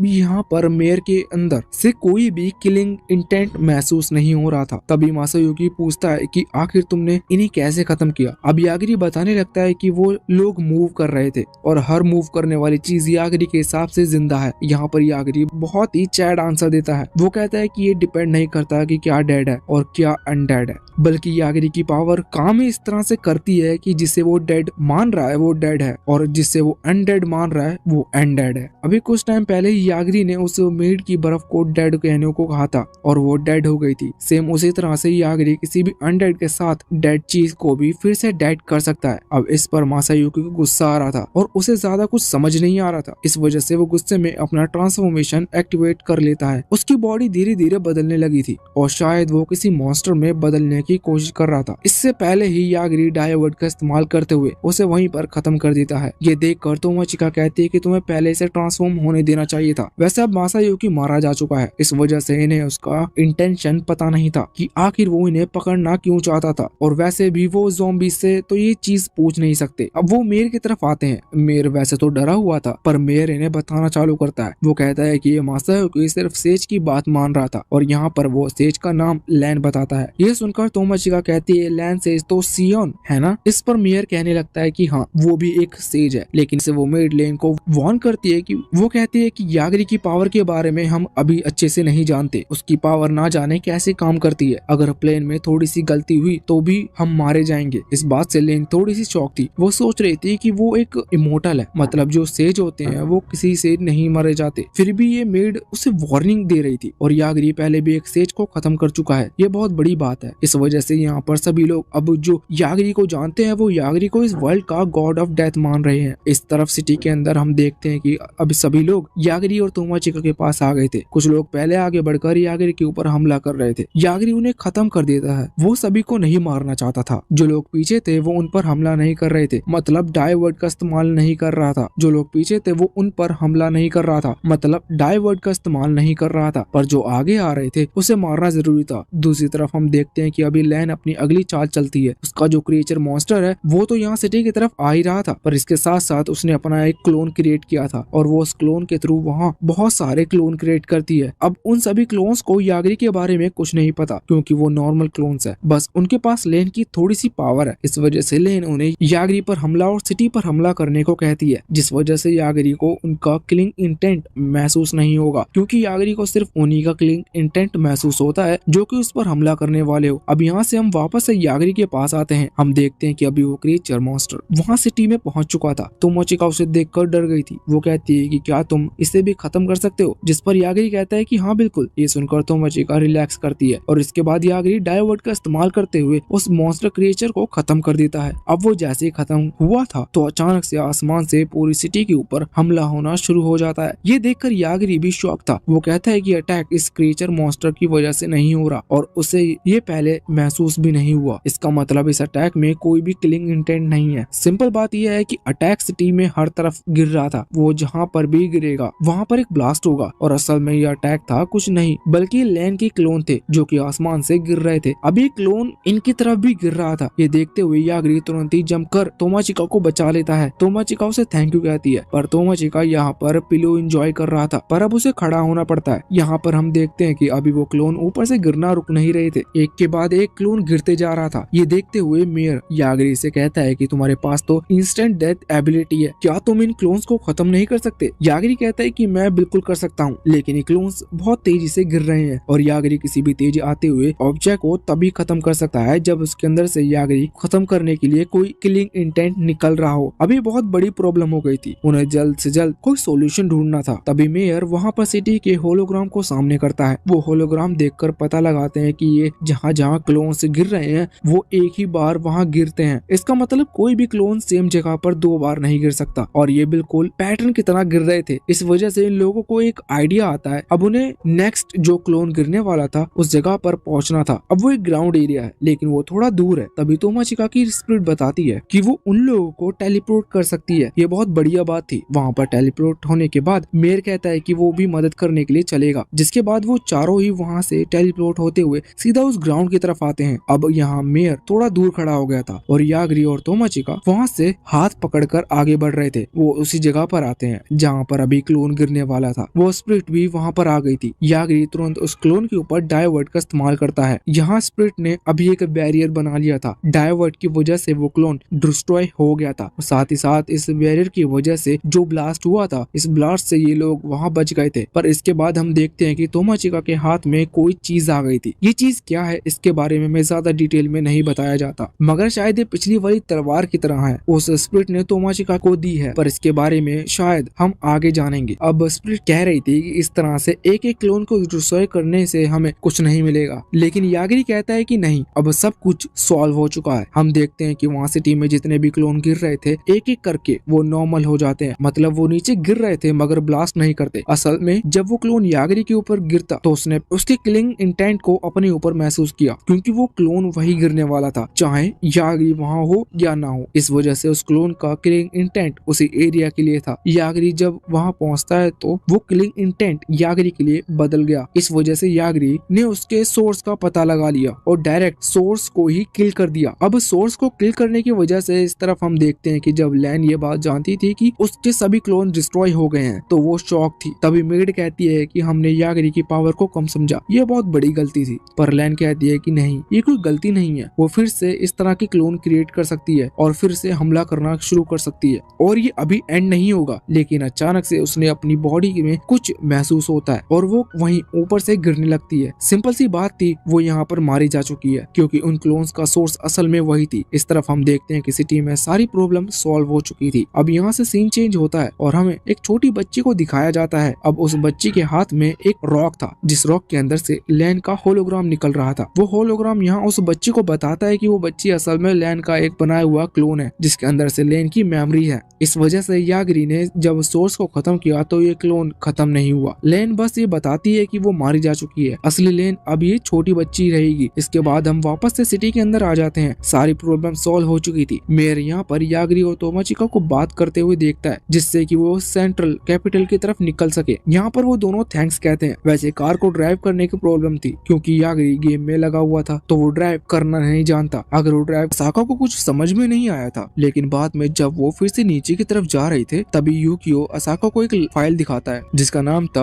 अल्फा ओमेगा। असल में ये उनके टेस्ट सब्जेक्ट का नाम था और इसका नाम उन्होंने अल्फा ओमेगा इसलिए रखा है क्योंकि इसका मतलब इटर्निट से है। अभी सारी बातें असाका के सर के ऊपर से जा रही थी, उसे कुछ भी समझ में नहीं आ रहा था। वो यूकियो से पूछने लगती है कि तुम जिस मॉन्स्टर की बात कर रहे हो क्या वो कोई ह्यूमन है? यूकियो कहता है कि नहीं, इस पूरी फाइल को बिल्कुल सीक्रेट रखा गया है, लेकिन मैं इतना जानता हूँ कि ये जो भी है उसके पास एक ऐसी पावर है कि वो सोचकर किसी को भी खत्म कर सकता है। ये सुनकर असाका और ज्यादा डर जाती है। वो कहने लगती है कि तुम्हें सच में लगता है कि मैं ऐसी मॉन्स्टर लाइक चीज का ख्याल रख सकती हूँ? तो इस पर यूकियो कहने लगता है कि बिल्कुल, हमने पूरी रिसर्च की है, तुम्हारे पास टीचर लाइसेंस भी है। लेकिन असाका कहती है कि मुझसे भी तो बहुत अच्छे बहुत लोग हैं। पर इस पर यूकियो कहने लगता है कि नहीं देखो, उसे सिखाना जरूरी है और तुम एक अच्छी टीचर हो। अगर हम उसे सिखाते हैं तो इससे उसकी एजुकेशन बढ़ेगी और उसे समझ में आएगा कि कब कैसे डिसीजन लेना है। इससे पूरी ह्यूमैनिटी बचेगी, यानी कि तुम पूरी ह्यूमैनिटी को बचा रही हो। साथ ही वो ये भी कह रहा था कि हमने पूरी रिसर्च की है, हमें तुमसे अच्छा कोई नहीं मिल सकता, इस वजह से तुम्हें इसे काम के लिए सबसे ज्यादा सूटेबल हो। अब वो लोग वहाँ पहुँच चुके थे। इस वजह से यूकियो एक पेपर असाका को देता है और वहाँ से चला जाता है क्योंकि उसे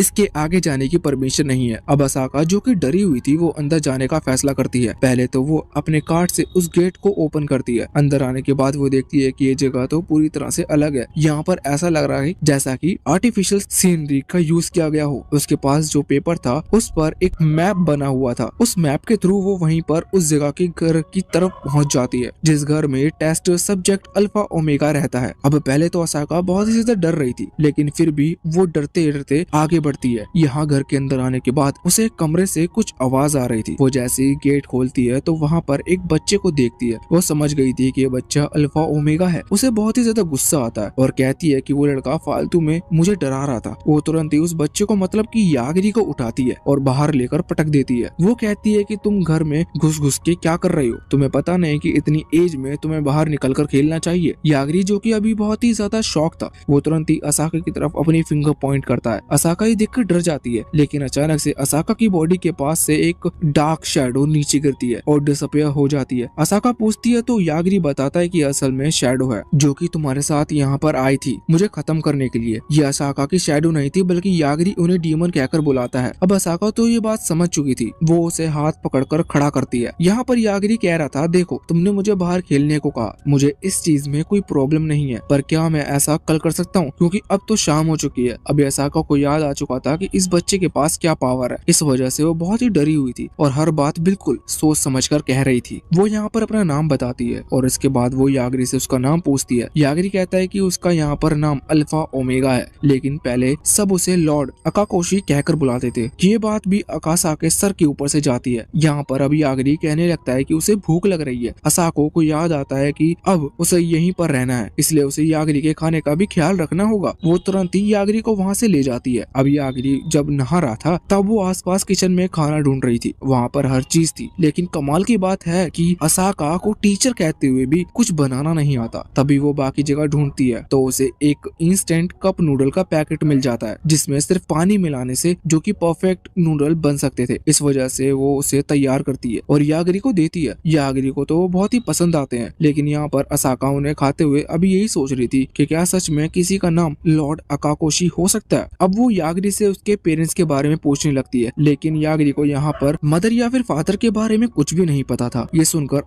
असाका और भी ज्यादा शॉक हो जाती है। वैसे अब वो यागिरी को ध्यान से देख रही थी और उसे अपने गॉड की याद आती है, इसलिए अब वो यागिरी का नाम यागिरी रख देती है। यागिरी को ये नाम पसंद आता है। वैसे यागिरी यहाँ पर सरनेम भी चूज कर रहा था जो कि असाका था, पर असाको कहती है कि तुम मेरे सरनेम का यूज क्यों कर रहे हो, ये फैमिली सरनेम है और ये फैमिली मेंबर्स को मिलता है। लेकिन यागिरी कहता है कि उसे फैमिली का मतलब नहीं पता। अब यहाँ से कहानी आगे कंटिन्यू हो इससे पहले ही सीन चेंज हो जाता है क्योंकि वहाँ तोमाचिका ने यागिरी को जगा दिया था। यागिरी को जागते हुए वो यागिरी से पूछती है कि आखिर तुम इतनी देर से सो कैसे सकते हो। इस पर यागिरी बताता है कि उसने सिटी के अंदर अपनी बहुत ही ज्यादा पावर का इस्तेमाल कर लिया था जिस वजह से उसे रिकवर करने में टाइम लग रहा था। अब यहाँ पर यागिरी सबसे ज्यादा इंपॉर्टेंट सवाल पूछता है। वो कहता है कि आखिर हम कैपिटल की तरफ जा क्यों रहे हैं। ये सुनकर तोमाचिका शॉक थी। वो कहती है कि जब हम वहाँ से निकल रहे थे तब भी तुम यही क्वेश्चन पूछ रहे थे। यहाँ पर यागिरी कहता है, देखो हमारा मेन गोल तो वापस से अपने वर्ल्ड में लौटना है, तो इसके लिए हमें सियोन से बात करनी चाहिए और उसके लिए हमें कैपिटल जाने की क्या जरूरत है। पर इस पर तोमाचिका कहने लगती है कि हमारे सारे क्लासमेट कैपिटल की तरफ जा रहे हैं और वैसे भी उन्हें भी अपने वर्ल्ड में लौटना है, तो इसलिए हमें भी वहाँ जाना चाहिए। वैसे अभी सामने एक बड़ा सा पत्थर था जिसने तोमाचिका का रास्ता रोक लिया था। इस वजह से वो यागिरी को जगा रही थी। यागिरी डिसाइड करता है कि वो लोग एक दूसरा रास्ता चुनेंगे। अब जब तोमाचिका गाड़ी को पीछे की तरफ ला रही थी रास्ता चेंज करने के लिए, तभी उनकी गाड़ी किसी चीज से टकराती है। वो दोनों बाहर निकल कर देखते हैं कि असल में एक ड्रैगन है। अब वो ड्रैगन की तरफ हमला करने वाला था। यागिरी डाइवर्ट का इस्तेमाल करते हुए उसे खत्म कर देता है, लेकिन इतने में ही वो लोग देखते हैं कि सामने से बहुत सारे ड्रैगन उनकी तरफ आ रहे हैं। तोमाचिका तो ये चीज देखकर डर गई थी। यागिरी कहता है, लगता है हमने ड्रैगन की टेरिटरी में कदम रख दिया है। वैसे इसके बाद यागिरी को उन सभी के अंदर से किलिंग इंटेंट महसूस होता है, इसलिए यागिरी आराम से डाइवर्ट का इस्तेमाल करते हुए उन सभी को एक बारे में ही मार देता है, जैसा कि उसने इंसेक्ट को मारा हो। ये देखकर तोमाचिका बहुत ही ज्यादा शॉक थी। वैसे अब उन लोगों की जान बच चुकी थी, लेकिन इतने में एक डार्क शैडो उन्हें घेर लेती है जो कि असल में एक बड़े से निकैन थंडर ड्रैगन की थी। ये देखकर तोमाचिका और ज्यादा डर जाती है क्योंकि ड्रैगन बाकी ड्रैगन से बड़ा था, पर यागिरी बताता है उसे उसके अंदर से कोई भी किलिंग इंटेंट महसूस नहीं हो रहा। इसका मतलब ड्रैगन उन्हें मारना नहीं चाहता। वो ड्रैगन यहाँ पर कहता है कि तुम लोग ने टेस्ट पास कर लिया है और इसके बाद अब वो वहाँ से उड़कर जाने वाले थे। असल में वो ड्रैगन भी यागिरी की पावर से डर गया था। अब यागिरी उसे रोकता है क्योंकि उन्हें नहीं पता था था कि उन्होंने टेस्ट पास कर लिया है, लेकिन इसका मतलब क्या है। लेकिन वो ड्रैगन रुक नहीं रहा था। इस वजह से यागिरी कहता है कि वो वही पावर का इस्तेमाल करेगा जिसका उसने बाकियों पर यूज किया था। अब वो ड्रैगन डर जाता है और वापस लौटने का फैसला करता है। हमें जानने को मिलता है कि वो बड़ा सा निक्केन थंडर ड्रैगन असल में एक छोटी सी बच्ची थी। वो यहाँ पर आकर डर गई थी। यागिरी कहता है कि उसे डरने की जरूरत नहीं है। पहले तो वो पूछता है कि तुम भागी क्यों, तो वो बताती है कि वो डर गई थी, इस वजह से वहाँ से भाग रही थी। अब वो ड्रैगन एक बच्ची में बदल गया था। इस वजह से तोमाचिका तो ये देखकर बहुत ज्यादा शॉक थी, लेकिन फिर उसकी स्पिरिट बताती है कि इस दुनिया में ऐसा होना बहुत ही आम बात है। यहाँ पर अब वो उस बच्ची से पूछते हैं कि टेस्ट में उन्होंने पास कर लिया, इसका मतलब क्या था। तो इस पर वो बताती है कि वो दोनों स्वॉर्ड मास्टर से मिलने जा रहे हैं, तो उसके लिए पहले उन्हें एक टेस्ट देना पड़ा था। इस टेस्ट में वो बच्ची चेक करती है कि वो स्वॉर्ड मास्टर से मिलने के लायक हैं भी नहीं। ये सुनकर तोमाचिका और यागिरी दोनों से थोड़े हैरान थे, क्योंकि उन्हें तो स्वॉर्ड मास्टर के बारे में कुछ पता ही नहीं था। तोमाचिका बताती है कि वो तो कैपिटल की तरफ जा रहे हैं। ये सुनकर वो छोटी बच्ची और ज्यादा शॉक हो जाती है। वो कहती है कि सच में तुम स्वॉर्ड मास्टर से मिलने नहीं जा रहे थे। अब तभी यहाँ पर जितने भी लोग आए हैं वो सभी उनसे ही मिलने जा रहे थे, क्योंकि उन्हें उनसे कोई गिफ्ट मिल सकता है। यही सुनकर यागिरी सोचता है कि आखिर स्वॉर्ड मास्टर है कौन, क्योंकि उसे उसके बारे में कुछ नहीं पता। जब यागिरी पूछता है तो यहाँ पर वो बच्ची बताती है कि स्वॉर्ड मास्टर सेज के राइवल है, इस तरह से कह लो कि वो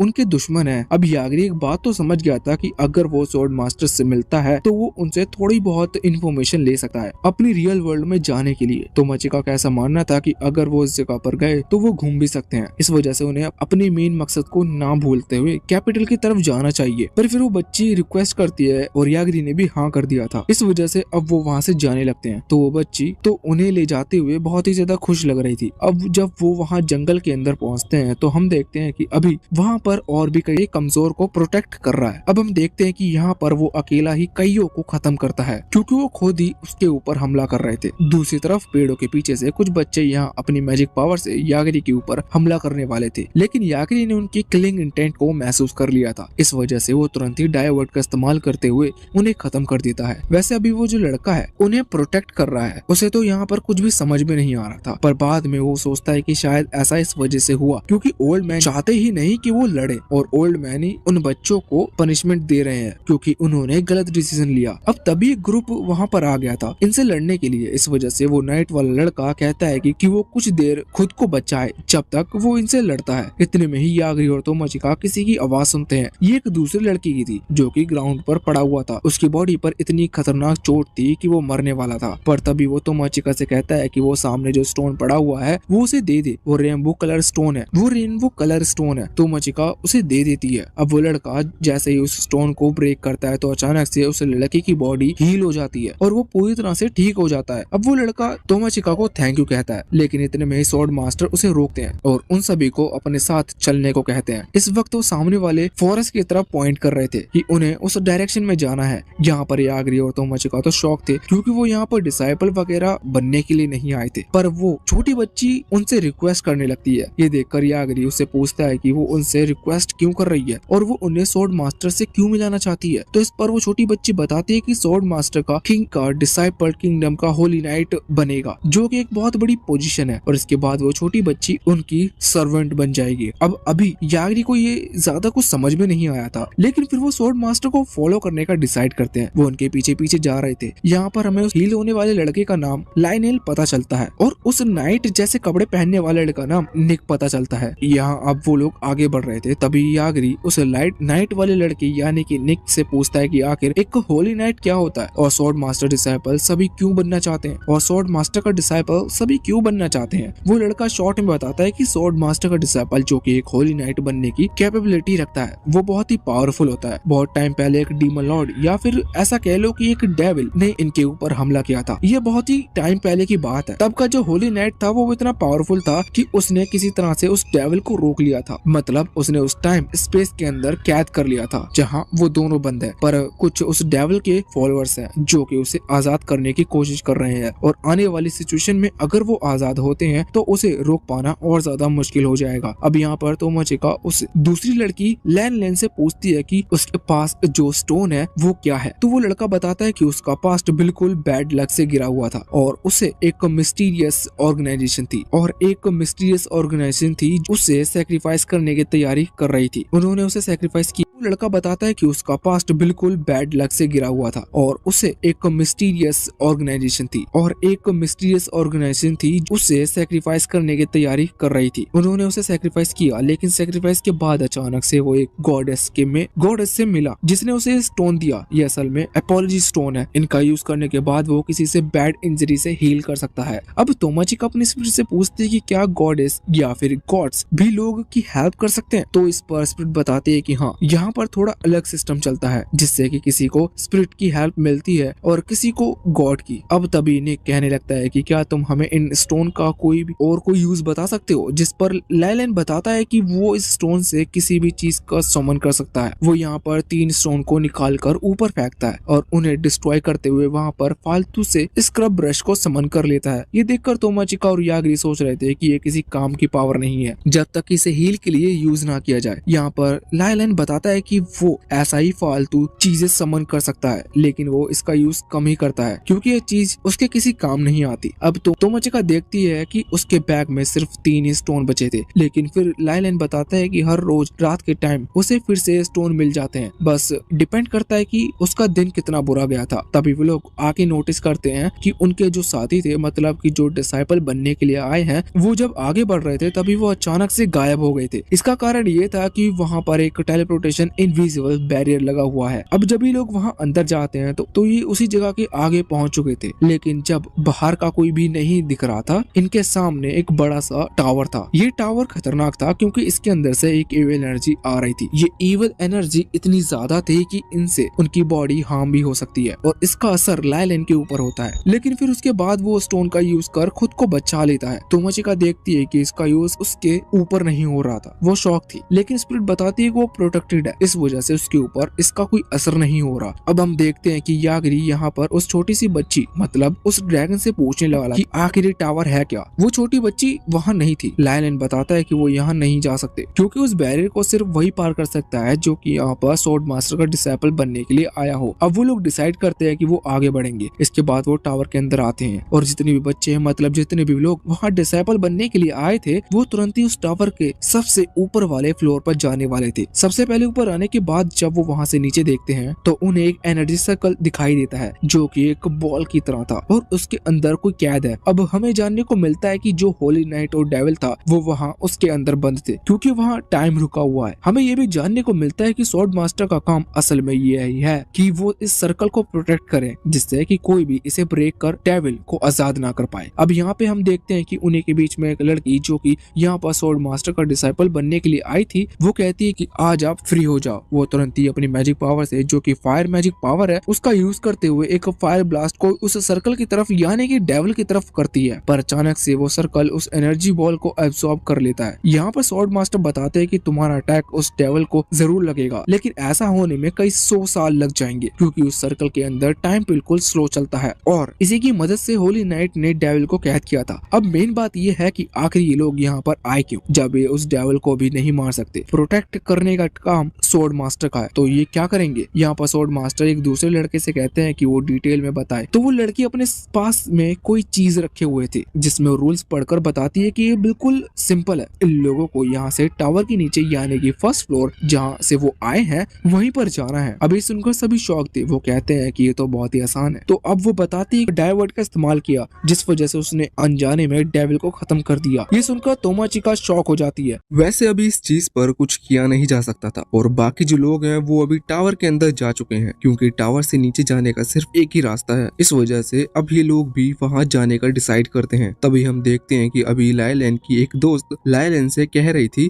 कि वो अपने क्रिस्टल उसे दे दे क्योंकि उसने अपनी मैजिक पावर का भी कुछ समय पहले ज्यादा ही यूज कर लिया जिस वजह से उसे रिकवर करना है। पर लाइलैंड बताता है कि उसके मैजिक क्रिस्टल सिर्फ उसी के काम आ सकते हैं। इस पर उस लड़की को गुस्सा आ जाता है और वो उन मैजिक क्रिस्टल को नीचे फेंक देती है और कहती है कि तुम किसी काम के नहीं हो। अब तभी वहाँ पर निक आ जाता है और लाइलैंड से कहने लगता है कि इसे छोड़ो, हमें साथ मिलकर इस टावर को क्लियर करना चाहिए। जिसके बाद निक, लाइलैंड, तोमाचिका और यागिरी चारों ही वहाँ टावर के नीचे की तरफ जाना शुरू कर देते हैं। सबसे पहले उन्हें बहुत सारे सोल्जर्स की डेड बॉडी मिलती है। सोल्जर्स मतलब जो कि यहाँ पार्टिसिपेट किए हैं, मतलब वही लड़के। ये सब देखकर इन्हें ये तो पता चल चुका था कि इस टावर में या तो मॉन्स्टर्स हैं या फिर कई तरह के ट्रैप बिछे हुए हैं। ये देखते हुए निक कहता है कि कि अब हमें थोड़ा देखकर चलना होगा। ये तो अच्छा है कि हम सबसे आखिर में हैं, इस वजह से हमें कम ट्रैप्स देखने को मिलेंगे। अब जब वो आगे बढ़ रहे थे इतने में ही लायलिन एक ट्रैप पर पैर रख देता है, जिसकी वजह से एक भाला सीधा आकर उसे लगता है, पर बाद में उसने अपने क्रिस्टल से खुद को हील कर लिया था। यहाँ पर तोमाचिका उससे कहती है कि तुम्हें इन क्रिस्टल को अपने हाथ में बांध लेना चाहिए, जिससे अगर तुम्हें चोट लगे तो ये क्रिस्टल तुमसे दूर नहीं फेंकेंगे। अब ये बात लायलिन को भी पसंद आती है, तो वो तुरंत एक क्रिस्टल निकालकर उसे एक कपड़े से अपने हाथ पर बांध लेता है। अब उसे पता था कि अगर उसे चोट भी लग गई तो भी वो अपने आप ही हील कर लेगा। इस वजह से उसके अंदर बहुत कॉन्फिडेंस आ गया था और वो आगे आगे चलने लगा था। उन्हें एक कमरे से होते हुए गुजरना था, जिसे देखकर निक कहता है कि हमें संभल कर आगे बढ़ना चाहिए, पर इतने में ही लायलिन आगे बढ़कर कमरे में चला जाता है और गेट लगा देता है। वो कहता है कि जब मैं कहूँ तुम लोग तभी अंदर आना। यहाँ हम देखते हैं कि अंदर अचानक से उसकी आवाज आती है चीखने की, जिसके बाद अचानक से वो आवाज रुक जाती है।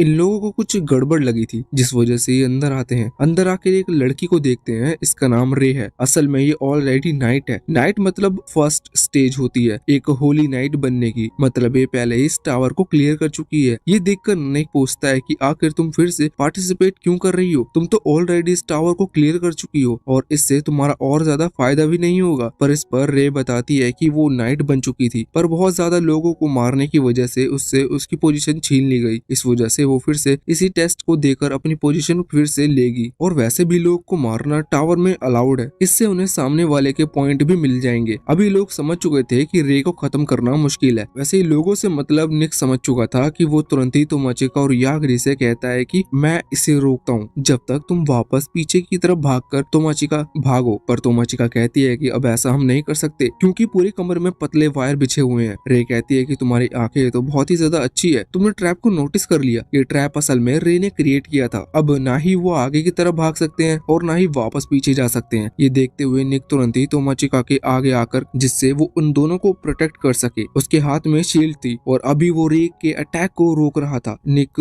सोच रहा था कि वो किसी तरह से रे को हरा देगा, जिससे कि वो यहाँ से निकल सके। देखते ही देखते उन दोनों में लड़ाई शुरू हो जाती है, लेकिन अचानक से यागरी इस पूरी लड़ाई को खराब कर देता है क्योंकि वो डायवर्ट का इस्तेमाल करते हुए रे को खत्म कर देता है। ये चीज देखकर निक तो हैरान था कि आखिर अचानक से रे को क्या हुआ, लेकिन तुरंत ही यागरी इस टॉपिक को चेंज करते हुए कहती है कि आखिर ये हाथ किसका है। असल में उसे एक हाथ पड़ा हुआ मिला था जो कि लायन का था। तभी उन्हें दूर लायन की बॉडी भी दिखती है। लायन के साथ में अभी क्रिस्टल था, लेकिन जब तक वो अपनी बॉडी के पास पहुंचकर उसे डिस्ट्रॉय नहीं कर देता तब तक वो हील नहीं कर सकता था। ये लोग उसकी मदद करते हैं। वैसे देखा जाए तो इन्होंने 19th फ्लोर को क्लियर कर लिया था। अब इन्हें एक फ्लोर नीचे यानी कि 98th फ्लोर पर जाना है। अब यहाँ पर आने के बाद उन्हें एक लड़की मिलती है जो कि उन्हें बताती है कि 98th फ्लोर पर कोई भी ट्रैप नहीं है, यहाँ पर वो रेस्ट कर सकते हैं क्योंकि असल में बाहर रात हो गई थी। यागरी सभी से कहती है कि हमें अलग हो जाना चाहिए क्योंकि मुझे लगता है कि इन पूरे फ्लोर्स पर ऐसा मिशन भी होगा जिनमें हमें वापस आपस में फाइट करनी पड़े और वो गलत होगा। अब ये बात निक को भी सही लगती है, पर अभी उसे यागरी और तोमाचिका दोनों ही चिंता हो रही थी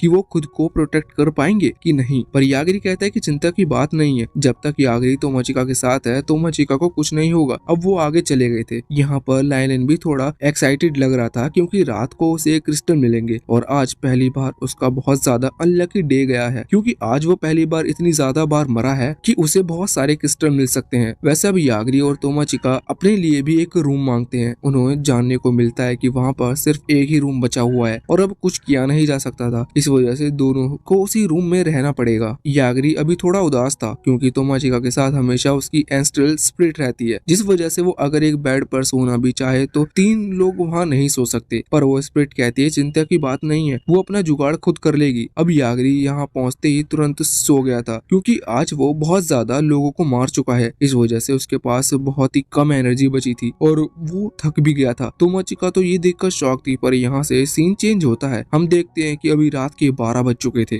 और लायन अभी उठा हुआ था। उसे जल्दी क्रिस्टल मिलेंगे। वो सोच रहा था कि आज वो पूरे 15 बार मरा है, इस वजह से उसे पक्का ज्यादा क्रिस्टल मिलेंगे। हर बार उसे लगभग 10 क्रिस्टल मिलते हैं, लेकिन सच में आज उसकी किस्मत चमक गई थी क्योंकि जब वो अपना बैग ओपन करके देखता है तो उसके अंदर पूरे 100 क्रिस्टल थे। साथ ही साथ यहाँ उसे जानने को मिलता है कि वो इन क्रिस्टल के थ्रू किसी रेयर आइटम को समन भी कर सकता है। पहले उसके जो आइटम्स थे वो बिल्कुल ट्रैश यानी कि कचरे की तरह थे। अब वो खुश हो गया था। वो तुरंत एक क्रिस्टल निकालते हुए उसे डिस्ट्रॉय करता है, जिसके बाद उसे लगा कि उसे कोई मैजिकल वेपन या फिर कोई एलिक्सर मिलेगा, लेकिन अचानक से उसके सामने एक गर्ल आ जाती है। वो देखकर हैरान था कि जिस गॉडेस ने उसे रीइंकार्नेट किया वही उसके सामने आ गई। अब लाइलन को लगता है कि शायद वो यहाँ इस टावर में उसकी मदद करेगी, पर वो बताती है कि नहीं, वो बस लाइलन से मिलने आई थी और ये देखने की वो कि ठीक है कि नहीं। वो बताती है कि उसने लाइलन का एक चेक पॉइंट रेडी कर दिया है, जिसकी वजह से जब वो भी लाइलन कहीं पर मरेगा तो वो सीधा इसी कमरे में आ जाएगा। ये सुनकर लाइलन हैरान था। अगले सीन में हम देखते हैं कि अभी वो स्वॉर्ड मास्टर और उनकी वो असिस्टेंट दोनों ही मॉन्स्टर मॉनिटर देख रहे थे, जहाँ स्वॉर्ड मास्टर पूछते हैं कि अभी रिजल्ट्स क्या हाल है। तो इस पर वो असिस्टेंट बताती है कि रिजल्ट थोड़े आगे पीछे हो रहे हैं, क्योंकि ये लड़की जानती थी कि ये अब नहीं मरने वाला। इस वजह से ये तुरंत ही उसके अटैक को डोज करते हुए उसके गर्दन पर चाकू रख देती है और उसे खत्म कर देती है। अब वो वहाँ से जाने लगी थी, लेकिन इतने में उसका जो चाकू था वो बोलने लगता है। उसे सिग्नल मिलते हैं। वो कहता है कि इस लड़के को एक नया मिशन मिलता है, जिसमें उसे एक जगह जाना है जहाँ एक बड़ा सा टावर है और वहाँ पर जाकर उसे यागरी और तोमाचिका नाम के दो लोगों को खत्म करना है। इस लड़की को जानने को मिलता है कि वो दोनों ही सेज कैंडिडेट है, लेकिन अभी लड़की मना कर देती है, क्योंकि अभी भी इसने एक सेज से फाइट की है और सेज कैंडिडेट तो फिर से भी सेज के मुकाबला बहुत ही ज्यादा कमजोर होते हैं। अब जब ये यहाँ से जाने लगी थी, इतने में ही की तरफ कोई भागते हुए आता है। हम देखते हैं कि और कोई नहीं बल्कि वही लड़का है जिससे यागरी की मुलाकात शुरुआत में हुई थी। ये यहाँ पर आकर इस लड़के से कहता है कि इसके जो दोस्त थे वो पहले ही जंगल में मारे जा चुके हैं, अभी अकेला है और आगे सर्वाइव नहीं कर सकता। इस वजह से इस लड़के का सर्वेंट बनकर रहना चाहता है। वो लड़की भी इस बात पर अग्री कर लेती है। अब सीन चेंज होता है। हम वापस से 98th फ्लोर पर आ जाते हैं। हम देखते हैं कि जब सुबह हो चुकी थी, सबसे पहले आंख तोमाचिका की खुलती है। वो देखती है कि यागरी उसके ऊपर है। ये देखकर वो बहुत ही ज्यादा हैरान हो गई थी। यागरी वैसे नींद में था, वो सपना देख रहा था और सपने में वो ना जाने क्या क्या चीज देख रहा था। यहाँ पर अभी सामने तोमाचिका अपनी एंस्ट्रल स्पिरिट को देखती है, जो कि दीवार में आधी चिपकी हुई थी, मतलब आधी वो दीवार के अंदर थी और आधी दीवार के बाहर। तोमाचिका समझ जाती है कि ये बस उनके ऊपर नजर रख रही है। सिचुएशन बहुत ही ज्यादा वियर्ड हो चुकी है। तोमाचिका तुरंत ही उसके ऊपर चिल्लाती है, पर वो स्पिरिट बताती है कि उसकी कोई गलती नहीं है। ये जो दीवार है अचानक से उसे एब्जॉर्ब करना शुरू कर दी, जिसकी वजह से उसने निकलने की कोशिश की, पर वो आधी ही निकल पाई और अब वो पूरी तरह से इसमें फंस गई, उससे बाहर नहीं आ पा रही। अब तभी वहाँ यागरी की नींद खुलती है। उसे नहीं पता कि अभी अभी उसने किस चीज को एंजॉय किया। वैसे यहाँ पर एंस्ट्रियल स्पिरिट तुरंत ही यागरी से कहने लगती है कि उसकी मदद करे। अब यागरी देखता है कि वो दीवार में आधी फंसी हुई है। इस वजह से यागरी पहले तो सोच रहा था कि क्या वो इस टावर की दीवार को डाय कहे, लेकिन फिर उसे समझ में आता है कि इन दीवारों की में किसी सोल एब्जॉर्प्शन स्पेशल का यूज किया गया है। इस वजह से वो तुरंत ही दीवार के पास जाता है, उसे टच करते हुए स्पेल को खत्म करता है, जिसके बाद अब वो स्पिरिट बाहर आ गई थी। वो कह रही थी कि आखिर ये लोग किसी डेड की सोल को क्यों एब्जॉर्ब करना चाहते हैं, क्योंकि इसमें पक्का ही ये स्पेल किसी ने ऐड किया है। दीवारों में स्पेल होना नामुमकिन है। यागरी कहता है कि इससे पीछे शायद इन लोगों का कोई हिडन ऑब्जेक्टिव है। साथ ही यागरी तोमाचिका से कहता है कि अब मैं ज्यादा नहीं सोचूंगा, अगर मुझे लगा कि किसी को खत्म करना है तो मैं तुमसे पूछूंगा नहीं। तोमाचिका कहती है कि इसमें कौन सी नई बात है, तुम हर बार तो यही करते हो। पर यागरी कहता है कि नहीं, अभी तक मैं बस कोशिश कर रहा था कि जितना काम हो सके उतने कम लोगों को मारूं, पर मुझे नहीं लगता कि यहाँ पर खतरे की कोई कमी है। यागरी को पहले लगा था कि तोमाचिका उसे एक बार तो मना करेगी, पर तोमाचिका कहती है कि कोई बात नहीं, तुम जब चाहो अपनी पावर का इस्तेमाल कर सकते हो, क्योंकि वैसे भी तुम मुझे प्रोटेक्ट करने के लिए ही इसका इस्तेमाल कर रहे हो। अब यागरी इस बात पर थोड़ा सा ब्लश करता है। वैसे अब उसे भूख लग रही थी। वो तुरंत ही होम सर्विस वाली उस लेडी को फोन लगाते हैं, जो कि असल में स्वॉर्ड मास्टर की असिस्टेंट है। वैसे यहाँ से सीन चेंज होता है। हम उसी पहली वाली लड़की को देखते हैं जिसने अभी अभी उस सेज को खत्म किया और उस दूसरे लड़की को अपना सर्वेंट बनाया। अभी वो दोनों जब आगे बढ़ रहे थे तभी उन्हें वैली के पास एक बड़ा सा गोल्डन ड्रैगन दिखता है। इस ड्रैगन को देखकर वो रो गए थे। अभी वो लड़का बहुत ही डर रहा था, पर वो लड़की उससे कहती है कि तुम्हें डरने की जरूरत नहीं है, ये इतना बड़ा ड्रैगन मुझे नहीं लगता कि इतना ज्यादा देर तक उड़ पाएगा। और अचानक से वो ड्रैगन वहाँ से नीचे गिर पड़ता है। अब इस बात से हमें इसकी एबिलिटी जानने को मिलती है। असल में वो किसी भी चीज पर बिलीव कर उसे पॉसिबल कर सकती है, जैसे कि उसने सिर्फ इतना यकीन किया कि ये ड्रैगन नहीं उड़ पाएगा, जिस वजह से वो ड्रैगन नहीं उड़ पाया। अगर उस ड्रैगन के अंदर बिलीव ज्यादा होता तो इस लड़की की पावर कम नहीं करती। वैसे अब इस पावर को ज्यादा अच्छे से समझाया नहीं जा सकता, क्योंकि इसने सिर्फ इसका एक ही या दो बार इस्तेमाल किया है। शायद आके ये इसका ज्यादा इस्तेमाल करे तो हमें डिटेल में समझाने का मौका मिले। वैसे अब वो गोल्डन ड्रैगन ऊपर की तरफ आते हुए इस लड़के को हाथ पर बाइट कर रहा था। इतने में ये लड़की उसका गला काट देती है, जिस वजह से वो ड्रैगन मारा जाता है। एक गेस्टर डिवाइस वहाँ पर आकर उस ड्रैगन की सारी इंफॉर्मेशन ले रहा था। इस लड़की को कुछ समझ तो नहीं आया था, पर तभी सामने इसे एक बड़ा सा टावर दिखता है। वो समझ जाती है कि उसे इस टावर पर आने का मिशन मिला था। पहले तो उसने इसके लिए मना कर दिया था, लेकिन अब वो सोच रही थी कि क्यों ना इस मिशन को भी पूरा किया जाए। तभी वो लड़का, उसका नाम हम फात्सो रखते हैं, वो मना कर देता है कि नहीं, हमें वहाँ नहीं जाना चाहिए वरना हम मारे जाएंगे। पर वो लड़की नहीं मानती और उसे जबरदस्ती तानते हुए वहाँ टावर की तरफ ले जाने लगती है। अब हम वापस से यागरी के पास आते हैं, जो कि अभी आगे बढ़ रहा था तोमाचिका के साथ। तभी उसे रास्ते में एक लड़का दिखाई देता है। वो लड़का कहने लगता है कि तुम चीटिंग कर रहे हो, क्योंकि असल में यागरी ने यहाँ आते हुए जितने भी ट्रैप्स थे उन ट्रैप्स को खत्म कर दिया था, वो सिर्फ डाई वर्ड का इस्तेमाल करते हुए, जिस वजह से वो एक्टिवेट भी नहीं हो पा रहे थे। ये लड़का असल में डेविल का एक प्यादा है और ये भी शायद रेनकार्नेट हुआ है, क्या पता है, वैसे भी अभी मरने वाला है। तो ये यहाँ पर यागरी को कहता है कि तुमने चीटिंग की, लेकिन यागरी कहता है कि मैंने कोई चीटिंग नहीं की, ऐसा कोई रूल नहीं है। अभी लड़का का जो किलिंग कंटेंट था वो यागरी को समझ में आ रहा था कि ये लड़का उनके ऊपर हमला करने वाला है। वैसे ये लड़का पहले तो बातों में यागरी और तोमाचिका को उलझा रहा था, लेकिन यागरी ज्यादा सोचता नहीं और तुरंत ही उसे डाइवर्ट का इस्तेमाल करते हुए उसे खत्म कर देता है। अगले सीन में हम देखते हैं कि जब निक आगे बढ़ रहा था तभी उसे एक धुआं निकलता हुआ दिखता है। वो वहाँ पर जाकर देखता है तो वहाँ बहुत ही खतरनाक तेज आग लगी हुई थी और वहाँ पर भी उसी लड़की को देखता है जिसने लायलन के वो क्रिस्टल फेंक दिए थे। अभी वो लड़की अपनी तलवार लेकर उस आग के पास खड़ी हुई थी। जब निक वहाँ पहुँचता है तो उसे जानने को मिलता है कि आग की दूसरी तरफ लायलन अभी एक दूसरे पार्टिसिपेंट से फाइट कर रहा है। ये देखकर निक उस लड़की से पूछता है तो वो लड़की बताती है कि उसने जानबूझकर इस फायर को क्रिएट किया है जिससे कि लायलन इस पार्टिसिपेंट के साथ फाइट करे और कुछ पॉइंट्स अर्न कर सके। अब उसकी बात में कितनी सच्चाई थी वो तो नहीं पता, लेकिन लायलन ने उस पार्टिसिपेंट को फाइनली हरा दिया था। निक ये देखकर शॉक था और कह रहा था कि फाइनली अब लायलन धीरे धीरे स्ट्रांग होता जा रहा है। वैसे इसके बाद एक और बार सीन चेंज होता है। हम देखते हैं कि यागरी और तोमाचिका जो कि साथ में आगे बढ़ रहे थे वो एक अरीना टाइप जगह पर पहुंच जाते हैं। यहाँ पर वो देखते हैं अभी दो लड़कियों के बीच में फाइट हो रही थी। वो सामने एक लड़का बैठा हुआ है एक थ्रोन पर, उसके पास में दो लड़कियां खड़ी हुई हैं। वो लड़का ही इन तीनों लड़कियों को कंट्रोल कर रहा है। सामने अभी एक बनी गर्ल की फाइट हो रही थी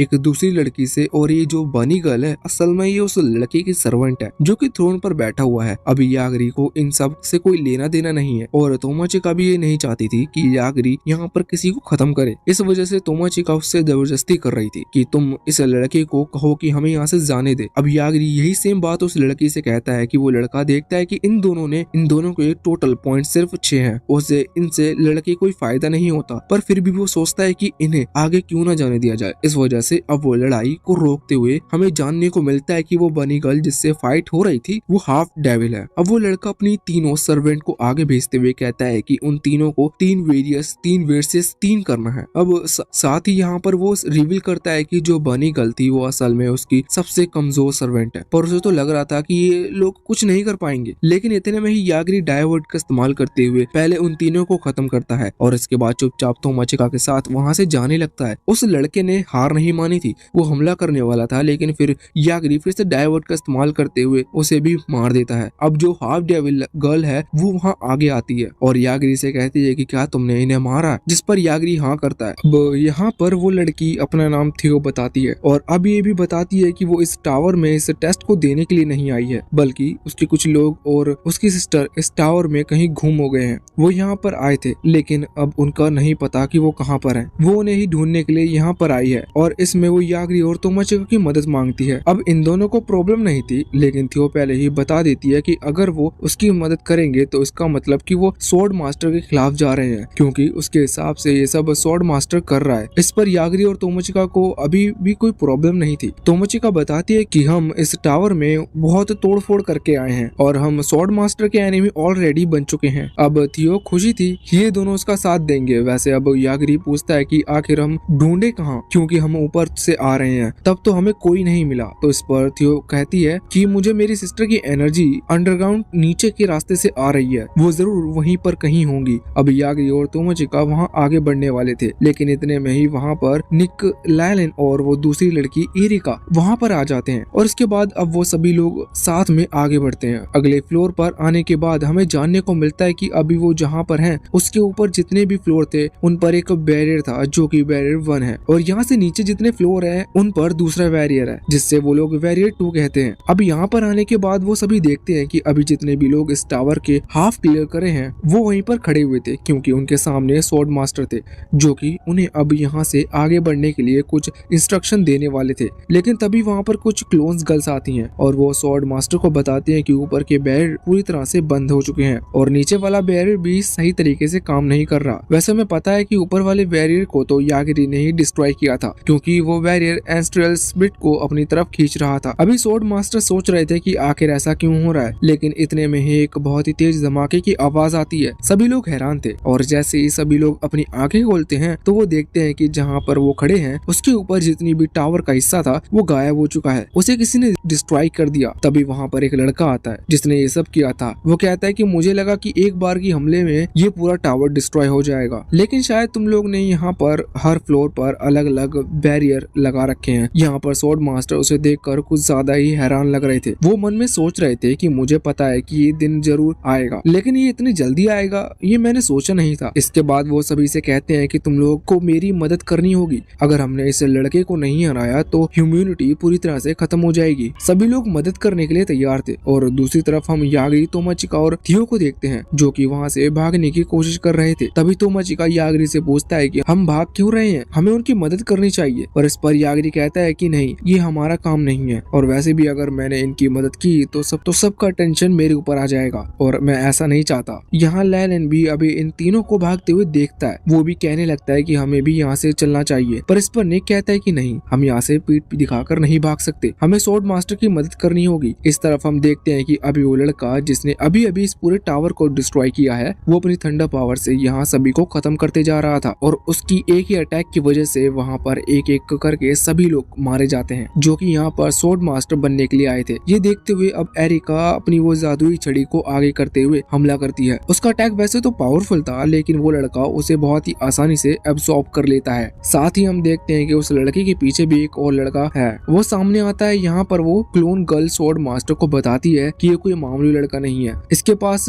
एबनॉर्मल पावर्स हैं। पर स्वॉर्ड मास्टर को ये बात सही नहीं लगी थी क्योंकि इसकी एज बहुत ही कम है। तभी एरिका इसकी तरफ भी हमला कर देती है, पर वो लड़का बहुत ही आसानी से एरिका की उस जादुई छड़ी को पकड़ लेता है। एरिका ये देखकर डर गई थी, इस वजह से वो थोड़ा पीछे आ जाती है, पर वो देखती है कि उसका एक हाथ गायब है। इस लड़के के पास पावर है कि ये किसी भी चीज को टच करते हुए उसे कैंडी की बना सकता है। तो यहाँ उसने एरिका के हाथ को एक ही कैंडी का बना लिया था और अब वो उसे खाने लगा था। तभी यहाँ निक आगे आते हुए उस लड़के के पास अपनी तलवार से हमला करता है। तलवार से हमला करना मैजिक से हमले करने से ज्यादा अच्छा था, क्योंकि यहाँ वो लड़का बस उसके अटैक को डोज कर रहा था और उसे कैंडी का नहीं बना पा रहा था। यहाँ निक लायलन से कहता है कि वो एरिका का ख्याल रखे। लायलन वैसे ही हाँ कर रही थी, लेकिन इतने में ही उसे एक नोटिफिकेशन आता है जिसमें लिखा हुआ था कि अगर अभी वो अपने क्रिस्टल के थ्रू किसी चीज को समन करता है तो वो किसी रेयर आइटम को समन कर सकता है। ये देखकर लायलन खुश हो गया था और अभी रेयर आइटम समन करने से उनका बहुत फायदा भी है। उसे नहीं पता कि क्या आने वाला है। वो तुरंत ही क्रिस्टल को उछालता है और समनिंग प्रोसेस चालू करता है। पहले उसे लग रहा था कि कोई मैजिकल वेपन आने वाला है, लेकिन इस बार समनिंग प्रोसेस के बाद खुद गॉडेस यहाँ पर आती है। ये देखकर लायलन थोड़ा सा उदास हो गया था, क्योंकि पिछली बार जब गॉडेस यहाँ पर आई थी तो वो बस उससे मिलने के लिए आई थी। तो वो सोचता है कि कहीं गॉडेस इस बार भी तो इसके लिए नहीं आई, पर फिर उसे याद आता है कि वो लड़की असल में गॉडेस है, मतलब उसके पास बहुत ज्यादा पावर होगी तो वो उनकी मदद कर सकती है। लेकिन यहाँ बिल्कुल इस चीज से उल्टा होता है, क्योंकि वो गॉडेस अचानक से वहाँ सामने उन दोनों लड़कों के पास जाती है, जिसमें से एक लड़का उसे देखकर कहता है कि हम बहुत टाइम बाद मिल रहे हैं, और वो दूसरा लड़का उसके पास आ जाता है। ऐसा लग रहा था जैसे वो तीनों एक दूसरे को पहले से ही जानते हों। ये चीज देखकर लायलन बहुत ही ज्यादा हैरान हो गया था और सोच रहा था कि इसका मतलब गॉडेस इन लोगों के साथ मिली हुई है, और इसका साफ मतलब यही है कि उसने अभी तक लायलन को सिर्फ यूज किया अपने साथियों में वापस लौटने के लिए। अब यहाँ से सीन चेंज होता है और हम यागिरी, तोमाचिका और थियो को देखते हैं जो कि अभी अंडरग्राउंड बेसमेंट की तरफ जा रहे थे। यहाँ सीढ़ियों के नीचे उतरते वक्त उन्हें ऐसा महसूस होता है जिससे वो पहले भी वहाँ पहुँच चुके हैं और ऐसा कई बार हो रहा था। वो समझ गए थे कि जरूर यहाँ पर कोई लूप होल है, लेकिन उन्हें कंफर्म नहीं था। तोमाचिका कहती है कि यागिरी एक बार ट्राई करे, अगर यहाँ पर सच में ऐसा कोई लूप होल है या ऐसा कोई मशीनिज्म है तो यागिरी उसे डिस्ट्रॉय कर सकता है। यागिरी ऐसा नहीं करना चाहता था, लेकिन अचानक से यागिरी को सामने एक स्लैश दिखता है जिसकी वजह से वो लूप होल अपने आप ही डिस्ट्रॉय हो जाता है। ऐसा यागिरी ने नहीं किया था, लेकिन अब जिसने भी किया हो उनका काम तो हो गया। तब वो वहाँ नीचे आना स्टार्ट हो जाते हैं। यहाँ पर थियो को वो एनर्जी जो कि उसके साथियों की है वो धीरे धीरे बढ़ते हुए महसूस हो रही थी। इसका मतलब वो सही डायरेक्शन में जा रहे हैं। अब वहाँ बेसमेंट तक पहुँचने के बाद वो देखते हैं कि यहाँ पर सिचुएशन बहुत खराब है। असल में थियो जिन लोगों को ढूंढने के लिए आई थी वो उसके जान पहचान के हैं, मतलब ऐसा पहले गाँव वाले हैं या रिश्तेदार हैं, लेकिन यहाँ पर उन्हें एक कांच के बने हुए गोल बॉक्स में रखा गया था। असल में हो कुछ नहीं रहा था। यहाँ बेसमेंट के अंदर पर उनके एनर्जी पावर को एब्सॉर्ब किया जा रहा है, जिसकी वो इस टावर के बैरियर में उसे लगा सके। लेकिन ये गलत था, क्योंकि इस चीज में थियो के वो सारे साथी अपनी जान खो चुके थे। थियो वहाँ चारों तरफ घूमते हुए देखती है, लेकिन उसे अपनी सिस्टर नहीं दिख रही थी। इस चीज में वो खुश थी कि उसकी सिस्टर इन लोगों में नहीं है, मगर अभी उसे बहुत ही ज्यादा गुस्सा आ रहा था। जब वो वहाँ बाहर आती है तो यागरी उससे पूछता है कि अब हमें आगे कहाँ जाना चाहिए, तुम्हारी सिस्टर तो हमें अभी भी नहीं मिल रही। तो इस पर थियो कहती है कि उसे हम बाद में ढूंढेंगे, पहले हम मुझे बदला लेना है। उसने अपनी तलवार निकाल ली थी और अब उसे स्वॉर्ड मास्टर को खत्म करना था। अब हमें वहाँ सीधा ऊपर की तरफ दिखाया जाता है। यहाँ पर हम देखते हैं कि अब स्वॉर्ड मास्टर ये समझ चुके थे कि उनकी जान को खतरा है। इस खतरे को देखते हुए वो निक से कहते हैं कि उसे अपने सक्सेसर बनाते हुए इसका इस्तेमाल स्वॉर्ड मास्टर के बाद निक ये सारा काम संभालेगा। मतलब वो फाइनली एक स्वॉर्ड मास्टर बन चुका है। मगर पहले वो कहता है कि इसके लिए तुम्हें मुझे कोई प्रोटेक्ट करना होगा। बात सिंपल सी थी, निक को उन्हें प्रोटेक्ट करना है, भले ही इसमें निक की जान भी क्यों ना चली जाए। यहाँ पर अभी लायलन स्वॉर्ड मास्टर से माफी मांगते हुए कह रहा था कि मुझे माफ कर दीजिए, मुझे नहीं पता था कि गॉडेस भी इनके साथ मिली होगी, वरना मैं कभी उसे समन नहीं करता और मुझे उसे यहाँ लेकर कभी नहीं आना चाहिए था। लेकिन फिर अब लायलन को बात समझ में आती है। वो तुरंत ही यहाँ गॉडेस के पास आता है और उससे पूछने लगता है कि वो इनका साथ क्यों दे रही है। तो इस पर गॉडेस उसे बताती है कि असल में जो डार्क लॉर्ड यानी वही वो बैरियर के अंदर कैद आदमी वो उसका बॉयफ्रेंड है। ये बहुत पुरानी बात है, वो अचानक से कहीं गायब हो गया था। गॉडेस ने उसे ढूंढने की बहुत कोशिश की, लेकिन वो उसे नहीं मिला। फिर उनके कुछ साथियों ने उसे बताया कि वो यहाँ पर कैद है। उसे इस बैरियर के अंदर बंद कर लिया गया था, जिसके बाद से गॉडेस कहीं लोगों को यहाँ पर भेजती आई उस बैरियर को तोड़कर डार्क लॉर्ड को आजाद कराने के लिए। लेकिन कोई भी इतना स्ट्रॉन्ग नहीं था कि ऐसा कर पाए।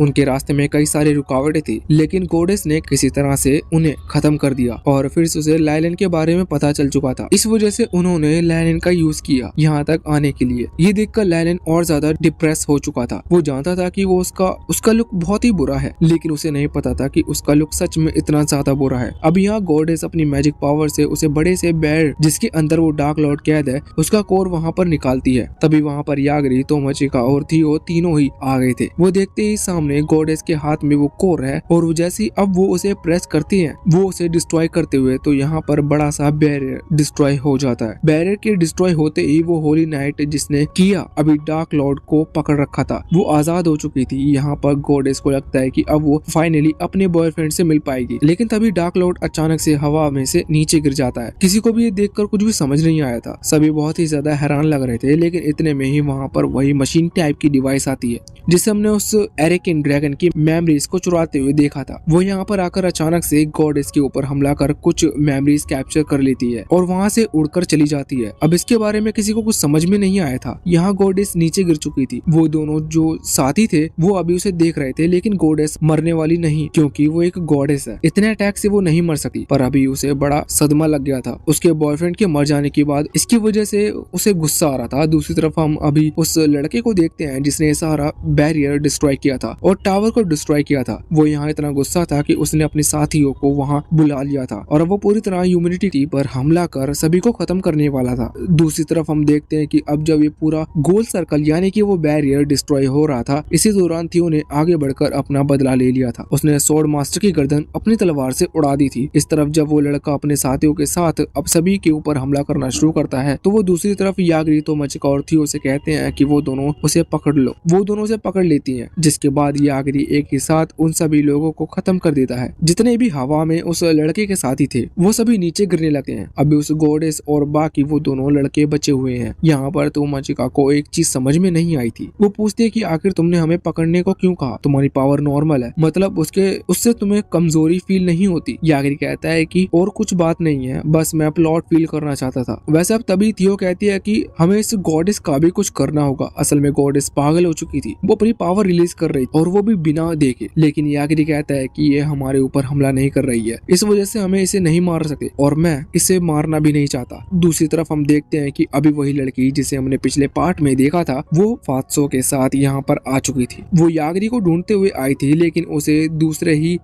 दूर से ही ये एनर्जी दिखती है। उसे एनर्जी ज्यादा पावरफुल नहीं लगती, इस वजह से वो इस पर ध्यान नहीं देती। वो तुरंत एक बैरियर के पास आती है जिस बैरियर के अंदर निक और बाकी लोग थे। वो निक से पूछते हैं कि क्या वो किसी यागरी नाम के लड़के को जानता है। तो इस पर निक बताता है कि हाँ, पर अभी सिचुएशन ऐसी नहीं है कि वो उसका पता उसे बता सके। इस पर वो लड़की कहने लगती है कि ठीक है, मैं तुम्हारी मदद कर सकती हूँ। वैसे उस लड़के का नाम ओजी है। वो यहाँ ये कहती है कि अब तुम एक स्वॉर्ड मास्टर बन चुके हो, क्योंकि असल में उसने निक के सारे स्टेटस चेक कर लिए थे, तो उसे पता था कि स्वॉर्ड मास्टर ने खुद इसे सक्सेसर चुन लिया था और अब स्वॉर्ड मास्टर मर चुका है। इस वजह से निक ही अब रियल टाइम स्वॉर्ड मास्टर है। तो वो कहते हैं कि तुम अब एक स्वॉर्ड मास्टर बन चुके हो, इसका मतलब तुम्हारे पास इतनी पावर तो होनी चाहिए कि तुम आराम से इस गॉडेस को हरा सको। इसके बाद अचानक से निक के अंदर सच में इतनी पावर आ जाती है और वो आगे बढ़कर उस गॉडेस पर हमला कर देता है। यहाँ दूसरी तरफ जब वो लड़की, वैसे इसका नाम ओजी है, वो आगे बढ़ते हुए यागरी को देखती है तो उसे पता नहीं था कि ये यागरी है, लेकिन जब वो अपनी एक आंख को एक्टिवेट करते हुए उसके स्टेटस को चेक करती है तो वो हैरान हो जाती है। उसे तो पता चल चुका था कि यही यागरी है, लेकिन वो तुरंत ही घुटनों पर आ गई थी। असल में उसने जब यागरी के स्टेटस को चेक किया तो उसे जानने को मिला कि यागरी के पास बहुत ही खतरनाक पावर है, वो किसी को बोलकर उसे खत्म कर सकता है। और दूसरी बात यह कि इस पूरे वर्ल्ड में ऐसा कोई भी नहीं है जो यागरी को हरा सके। वो डर गई थी, इस वजह से वो कहती है कि वो बस फात्सो को यहाँ पर लेकर आई थी क्योंकि वो यागरी से मिलना चाहता था। यागरी कहता है कि लेकिन मुझे उससे नहीं मिलना, लेकिन जिसके बाद वो अचानक से वहाँ से भाग जाती है। अभी फात्सो वहाँ रुका हुआ था। वो कहता है कि मैं तुमसे बिल्कुल नहीं मिलना चाहता, मैं तुमसे आकर भी क्यों मिलूंगा। वैसे यहाँ पर फात्सो का भी एक चीज समझ में नहीं आ रही थी। वैसे तो उसके कई सारे डाउट थे, मगर पहले वो बस ये चीज पूछता है कि आखिर ये लड़की कौन है। वो यहाँ पर थियो के बारे में कुछ पूछ रहा था। इस चीज पर यागरी उसके बारे में बताता है। फिर वो पूछने लगता है कि आखिर उसने स्वॉर्ड मास्टर को क्यों मारा था। थियो बताती है कि वो कैसी हरकत कर रहा था। वो उसके आदमियों की मैजिक पावर एब्जॉर्ब करके किसी चीज की तरफ यूज कर रहा था, लेकिन अभी निक को इस बात पर यकीन नहीं था। तो यागरी कहता है कि वो थियो की साइड है, अगर निक उसके खिलाफ जाता है तो वो निक से लड़ने को भी तैयार था। साथ ही वो ये भी कहता है कि अगर तुम चाहो तो तुम बेसमेंट में जाकर देख सकते हो कि स्वॉर्ड मास्टर कर क्या रहा था। तभी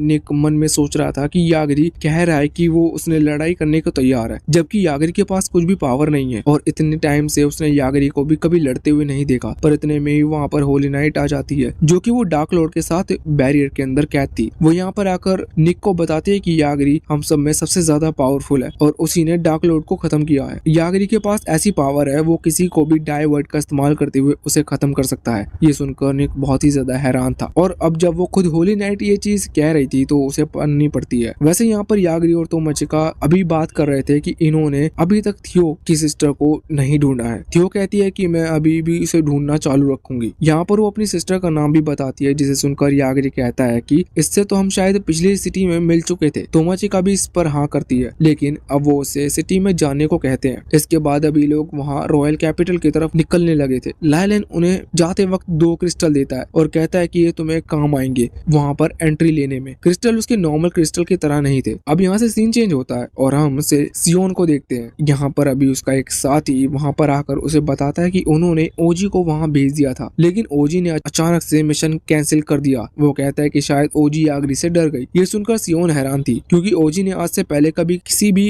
एक्सेप्ट किए हुए मिशन को कैंसिल नहीं किया है। अब सियोन का इंटरेस्ट बढ़ चुका था ये जानने के लिए कि आखिर यागरी है कौन। वो तुरंत ही यागरी के रियल वर्ल्ड के अंदर से ऐसे किसी को समन कर लेती है जो कि यागरी के बारे में जानता हो। असल में वही साइंटिस्ट यूकियो था जिसको यागरी की देखरेख का काम मिला था। यहाँ पर वो जैसे ही आता है तो उसे पता चलता है कि इन लोगों ने यागरी को उस वर्ल्ड में समन कर लिया है। ये सुनकर वो बहुत ही ज्यादा खुश हो गया था क्योंकि अब उनके वर्ल्ड यानी कि ह्यूमैनिटी बच चुकी है। यागरी किसी को भी उस वर्ल्ड में खत्म नहीं करेगा, लेकिन इस वर्ल्ड के लिए खतरा आ चुका है। तभी वो अपने फोन में देखता है, उसे रेड सिग्नल दिखता है। वो सिग्नल उसे खतरे को बताता है कि कब उसके ऊपर खतरा आने वाला है और अचानक से उसका सर यहाँ पर उड़ जाता है। ऐसा सियोन ने किया था। सियोन हैरान था कि आखिर ये साइंटिस्ट यागरी को यहाँ पर लेकर आने की वजह से इतना खुश क्यों था और ये किस चीज में डर रहा है। लेकिन इसके बाद ये पार्ट यहीं पर एंड हो जाता है।